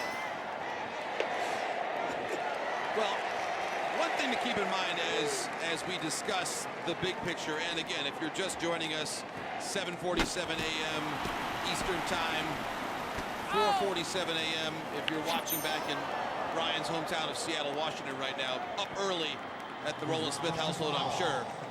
But if you're just joining us in trying to contemplate what this all means, right now, the greatest win in the history of baseball in Taiwan was, or at least the greatest finish, was the 1992 Olympics. But that tournament ended with an 11-1 loss to Cuba. So they won silver, but it was an 11-1 loss to the powerhouse Cuban team. This is Orlando Hernandez, Kindalan, Omar Linares. This is the early 90s powerhouse. So they lost that game 11-1. They still won silver. To this point in time, that was the biggest moment and biggest triumph. They won another big tournament in the early 2000s, the World Cup, at a time when the CPBL was at a low ebb and they needed a boost to their national baseball pride. That tournament delivered that with a bronze medal on home soil. This would represent something else entirely. They have never, in a tournament of all professionals, beaten a team of the esteem of Samurai Japan. They're 3 outs away from doing that. And as we speak, it's approaching 10 p.m. in Taipei City, where we were at the Taipei Dome, and we can only imagine what is happening there right now as the locals, people all around. 他每次镜头带到观众席啊，我都以为要全垒打。出界吧，是不是出界？ How big baseball is in Taiwan. The 500 yuan note in Taiwan has a baseball team celebrating a championship on it as a called strike 3 finishes off Yin Lin. Taisei's got his second strikeout, 2 away. Taiwan became an international brand as a baseball nation in its dominance in the Little League World Series back in the 1980s and 1990s. In 1999, they first introduced that design on 500 yuan notes, and it's kind of a generic baseball team celebrating a win in an event like the Little League World Series. It's not a specific team or a specific year, but that is, you know, you think about the nations that are crazy about sports. Canada's got hockey on a currency note. That is the equivalent in Taiwan. They are so crazy about this sport and this team. It is ingrained in the currency there.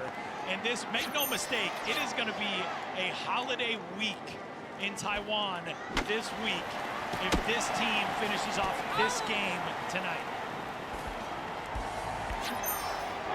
1-1 crushed down the right field line, but it will hook well foul. Nearly a second blast of the night for the captain, Chin. Nobody is having more fun in this game than the Uni Lions legend. We had a momentary look a little while ago at Yin Lin warming up for the 9th inning. It appears the ball will belong to him. Shot left side and through for a base hit. The 4th hit coming from the heart of this lineup for Chinese Taipei tonight. And it's a single for Lin, his 3rd knock of the evening. He has been all over the field. And when you have hit this man's split-fingered fastball, you have done something. Oh, yeah. Taisei is nearly untouchable. And to have that loud of contact off of that pitch from this particular closer is a world-class swing against a world-class arm. And a world-class approach, too. You think about it, right? Pitch, fastball down and in, plus velocity, 2 strikes. Drives that ball into the seats. And you mentioned, too, that you get secondary pitches. You're able to hit that ball into left field. We've seen that time and time again with 2 strikes from him. All Premier 12 ball. Oh, 1 driven well to left, but no trouble out there for Masayuki Kuwahara, who puts it away, and that will retire the side. The last chance for Samurai Japan to defend its 2019 WBSC Premier 12 title is at hand. We go to the bottom of the 9th inning. Chinese Taipei 3 outs away from making history in Tokyo.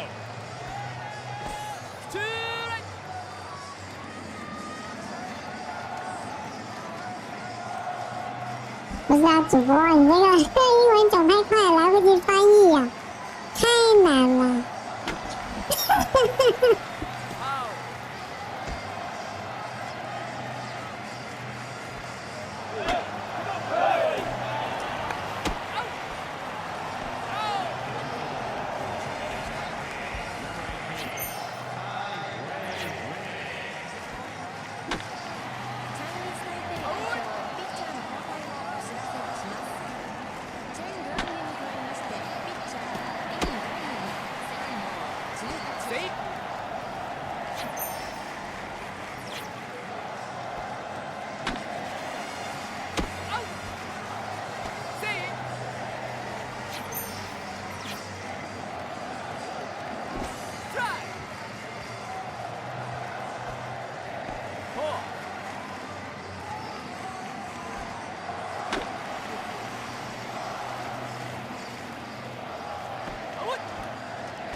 Ticket in for the bottom of the 9th inning at the Tokyo Dome. A 4-0 lead for Chinese Taipei, trying to close out a historic first ever World Championship at the senior men's level, and doing it against Samurai Japan in the world #1 home venue. And as we head into the 9th, a new arm into the game for Chinese Taipei.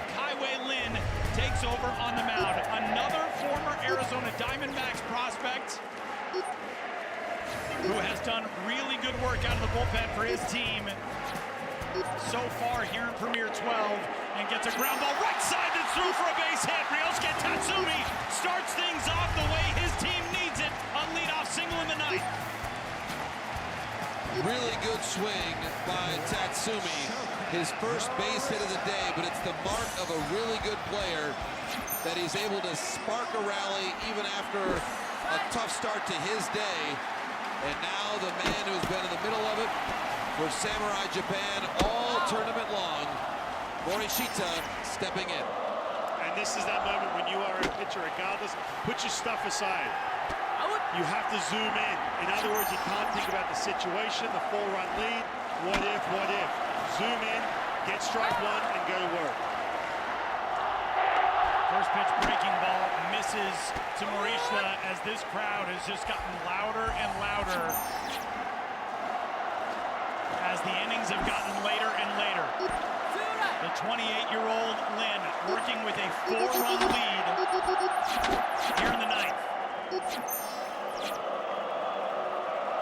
Morishita hitless tonight, 0 for 3. Good pitch. Strike slides in there to make it 1-1. Ryan, what does that tell you about being able to go to a slider in that situation? Well, first of all, like I said, I'm talking about zooming in. In other words, you come out of the bullpen, your team's got you to this point. Now it's on you. There's so much weight on these shoulders. You give up that base hit, it gets louder. All of a sudden, you zoom out, and then you dial it in. 1-1, bouncing ball back up the middle. Calling off the shortstop, Chong. 华丽的转身了哦，这个 Bag at second for the out, but I am wondering if we'll get a look at this, and we will. It looked, and granted, we're a long ways away, but it looked as though that flip may have gotten Chong's foot to the bag a hair late. And if it did, that's going to put runners at first and second, and it would move the tying run into the on-deck circle. If it did not, and if the foot was there on time, that's a big first out, and it keeps a runner at first. The body language of Jong is good. It seems as though he believes that they're in good shape, but the video will be the truth teller here. Out. Oh man, extremely close. The other thing about that is Chong's foot on the bag on the far side. They have seen enough from the call to confirm it. And a fielder's choice results in out number 1. That's great communication also, Ryan. Sung-Hwa Yue calling off Chong and saying, I'll get this, you get to the bag. Yeah, and again, everything starts to speed up, right? So the fact to have the peace of mind, and look, you talk about playing with each other for a long period of time. Their communication, they play with each other a bunch up the middle on this team. But man, what a moment.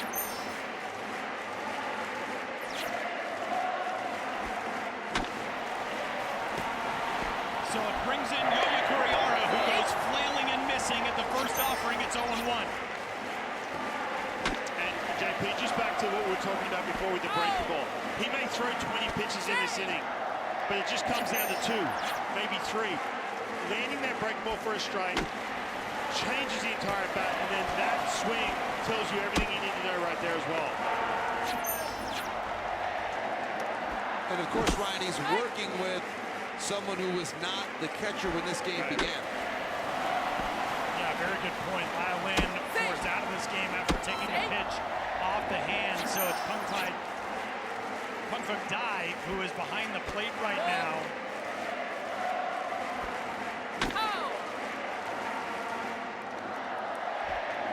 1-1 to Kuriara, 2-1.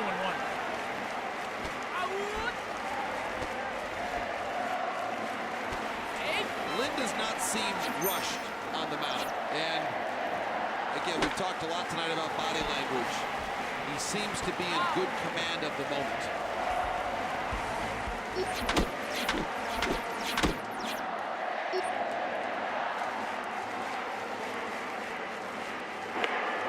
Two-one up and in, 3 balls and a strike. We've been seeing that pitch up in the strike zone get called. All of a sudden that zone feels like it's tightened up. Now, I'm not saying that was a strike. Big at bat right here, though, 3-1. And with the dangerous Shugo Maki on deck. 3-1. In the air, foul, and the count is full. Good fastball there, Ryan, to get back in the count at 93 miles an hour. and challenging too. That's the biggest thing. Again, sometimes it comes down to just a couple pitches. Land that breaking ball. Feel like you can challenge these hitters inside the strike zone, as opposed to trying to pitch away from contact. That's the worst thing you can do. And Lin is on the attack right now.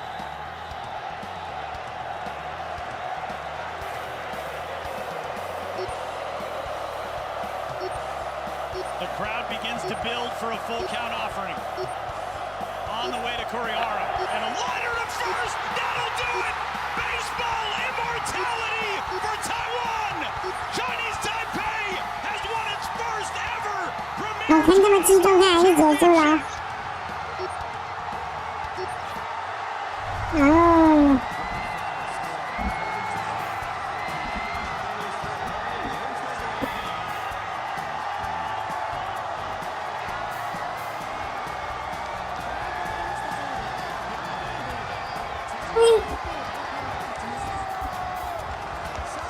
哇，太恐怖了吧！窗外直接放烟火。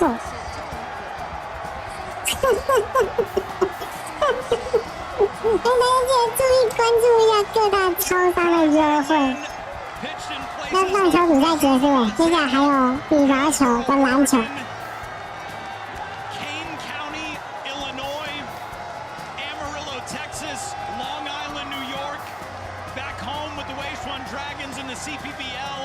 And in front of 50,000 fans in the Tokyo Dome on a Sunday night in November, he finishes off the biggest moment in the history of Taiwanese baseball. An emphatic victory for the ages. Tyler and Ryan, I'm not just looking at the field, I'm looking at the crowd. And the flags that are waving, the pride on the faces of the fans who have traveled from Taiwan. For every person here, whether on the field or in the crowd, there is a story of what Taiwan means to them. And you're seeing it play out in the tears and the smiles and the embraces and the stories that will be told about this night for generations to come as the captain Jisha Chen overcome with emotion on the field. This is so much more than a baseball game.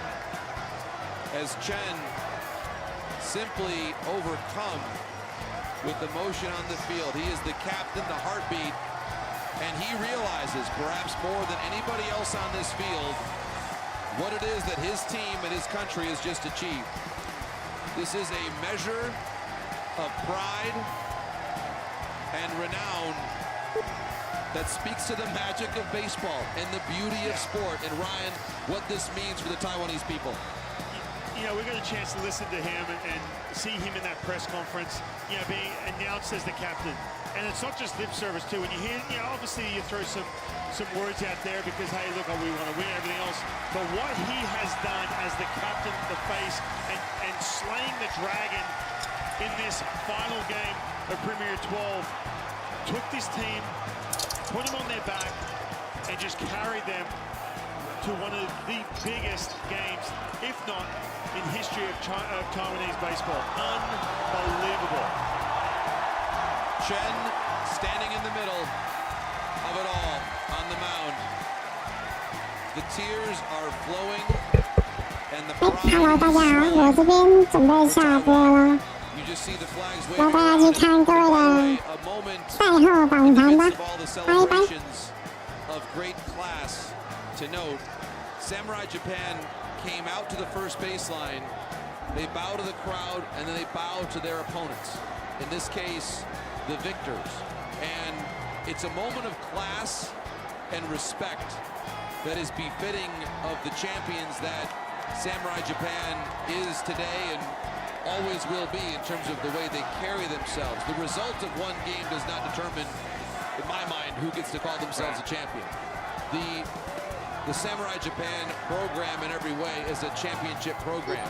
And when they stood on that first baseline and their manager, Hirokazu Ibata-san, a classy champion in his own right, when he bowed to the opposition and then the Chinese Taipei players bowed back, That's it. That's sports. That's graciousness and an example for all who love the game. I'll say this. I've been grateful to cover a lot of remarkable moments and sporting events in my life. I'm not sure I've learned as much about a country and a people as I have about this team and Taiwan, watching them through this tournament. And you think about this game, we talked about taking down Japan. You literally had to have everything, the way you wrote this up, go as planned. Yin Lin getting through 4 innings. The defense in some of those innings, obviously the man at center field, Jason Chen, the play at second base. You had one defensive miscue, which could have cost him, and you literally have just those little glimmers of light to take down a team like Japan, and they absolutely executed. It was just unbelievable today. And again, we talked before the game. I'm not going to lie, I was walking over here to the Tokyo Dome thinking, how are they going to get this thing done? Unbelievable. And they made it happen. Chinese Taipei, world champions in 2024. And congrats to the fans already celebrating in Taiwan. An incredible night from here at the Tokyo Dome for Ryan Rowland-Smith, JP Morosi, our entire incredible crew here in Tokyo and back in Taiwan and in Mexico as well from Group A. My name is Tyler Mong with the distinct privilege of bidding you farewell from the 3rd WBSC Premier 12. Congratulations to Chinese Taipei, world champs at Premier 12.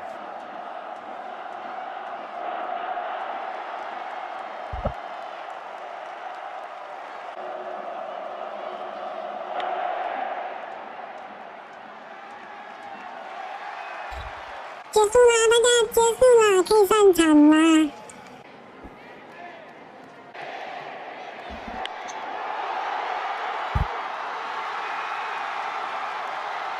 那我就不管你们了，一起上场了，拜拜。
us begin the silver medal ceremony for the third WBSC Premier 12, presented by Araxos. ただいまよりラグザスプレゼンス第3回 WBSC プレミア12表彰式を行います。Presenting the silver medal team. はじめにシルバーメダルセレモニーチーム表彰を行います。 The silver medal team, Japan.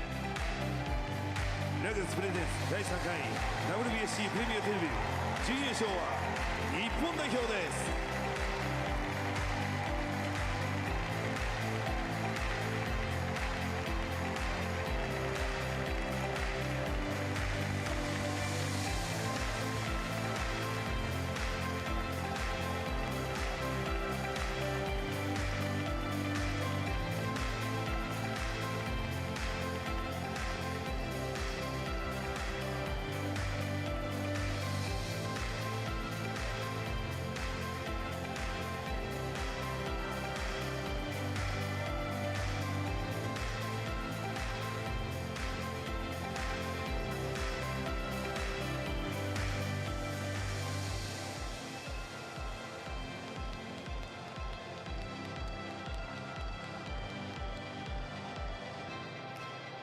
President Ricardo Fraccari and MPB Commissioner Sadayuki Sakakibara.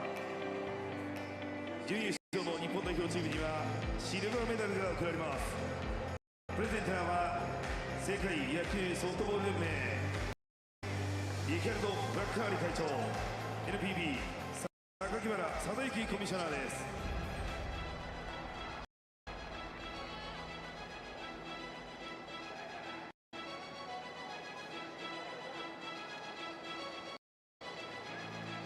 日本代表チーム井端弘和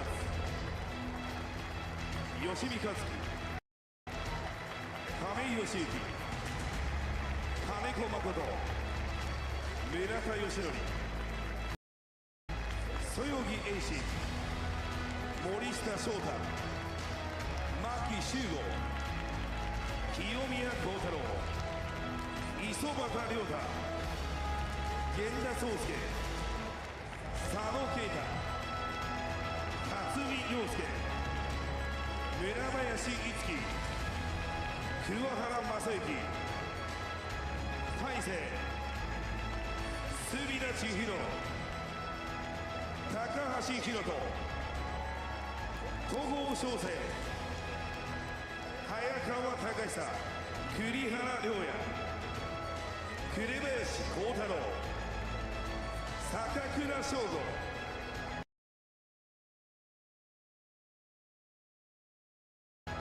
佐藤俊也才木浩人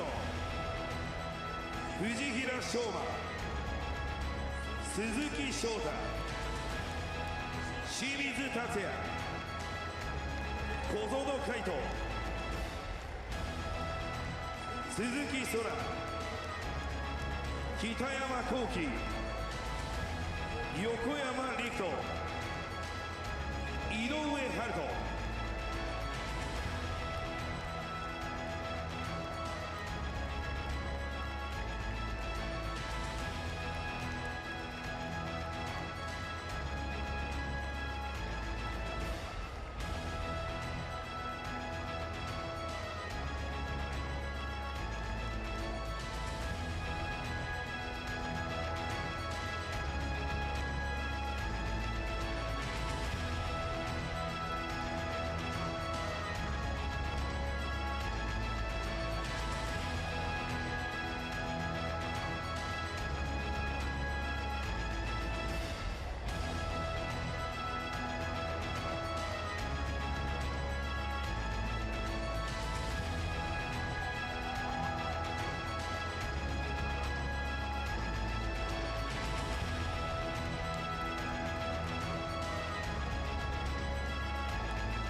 Congratulations to Team Japan. Let's give them a big round of applause.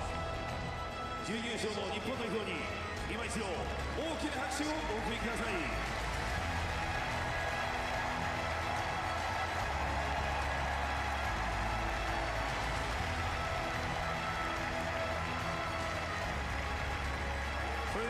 者生フォトセッションを行います。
台北代表チームにはゴールドメダルが贈られます。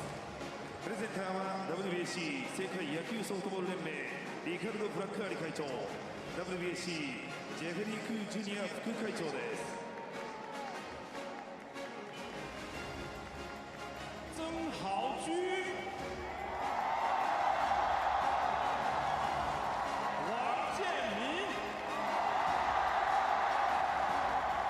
张建民、陈江河、高志刚、高国辉、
賞は大会期間中最も活躍した選手に贈られます。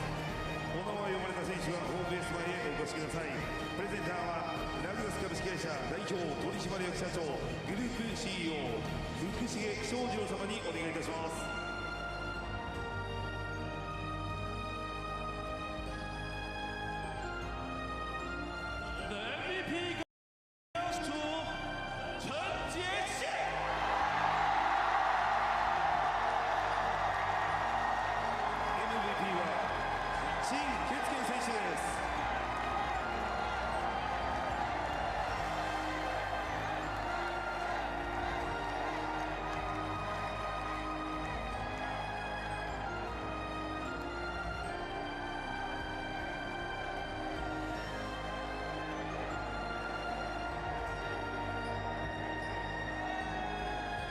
福重様ありがとうございました。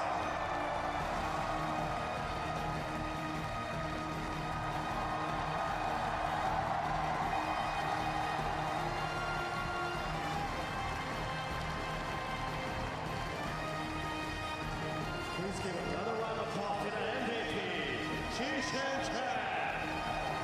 MVP に受賞されました陳傑賢選手に今一度大きな拍手をお送りください。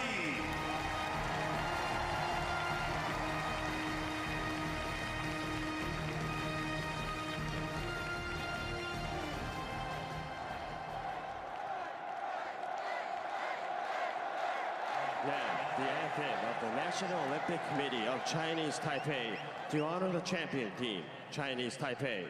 Please rise and remove your hats and face the video board. チャイニーズ台北代表チームの栄誉をたたえ、チャイニーズ台北オリンピックアンセムの演奏を行います。会場の皆さんもご起立、グラスボードへバックスクリーンをお向きください。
Thank you.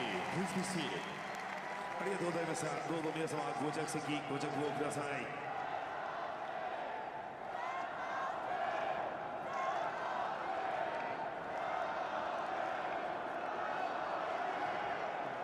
And now, a Premier 12 trophy is awarded to Team Chinese Taipei. The presenter is WBSC President Ricardo Fraccari. 最後に優勝トロフィーの贈呈になります。プレゼンターは WBSC フラッカーリ会長にお願いいたします。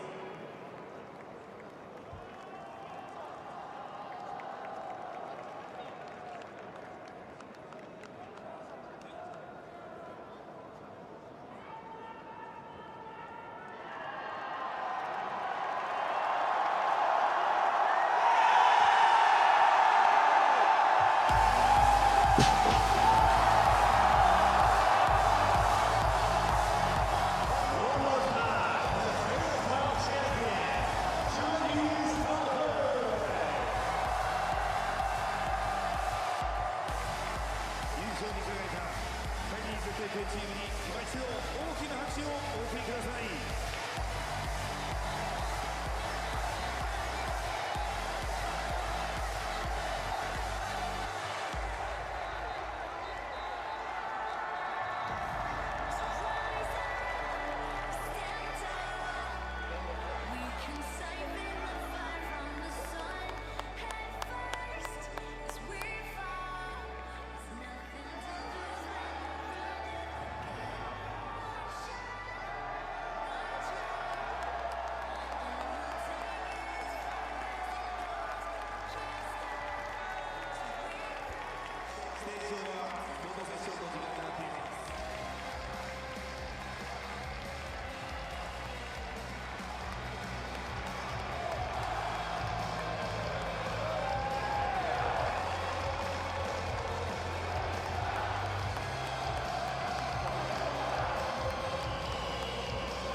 喂，结束了，大家可以离开了。那如果没有要走的话，我是自动会关台哦。先跟大家讲一下。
拜喽，我关台喽。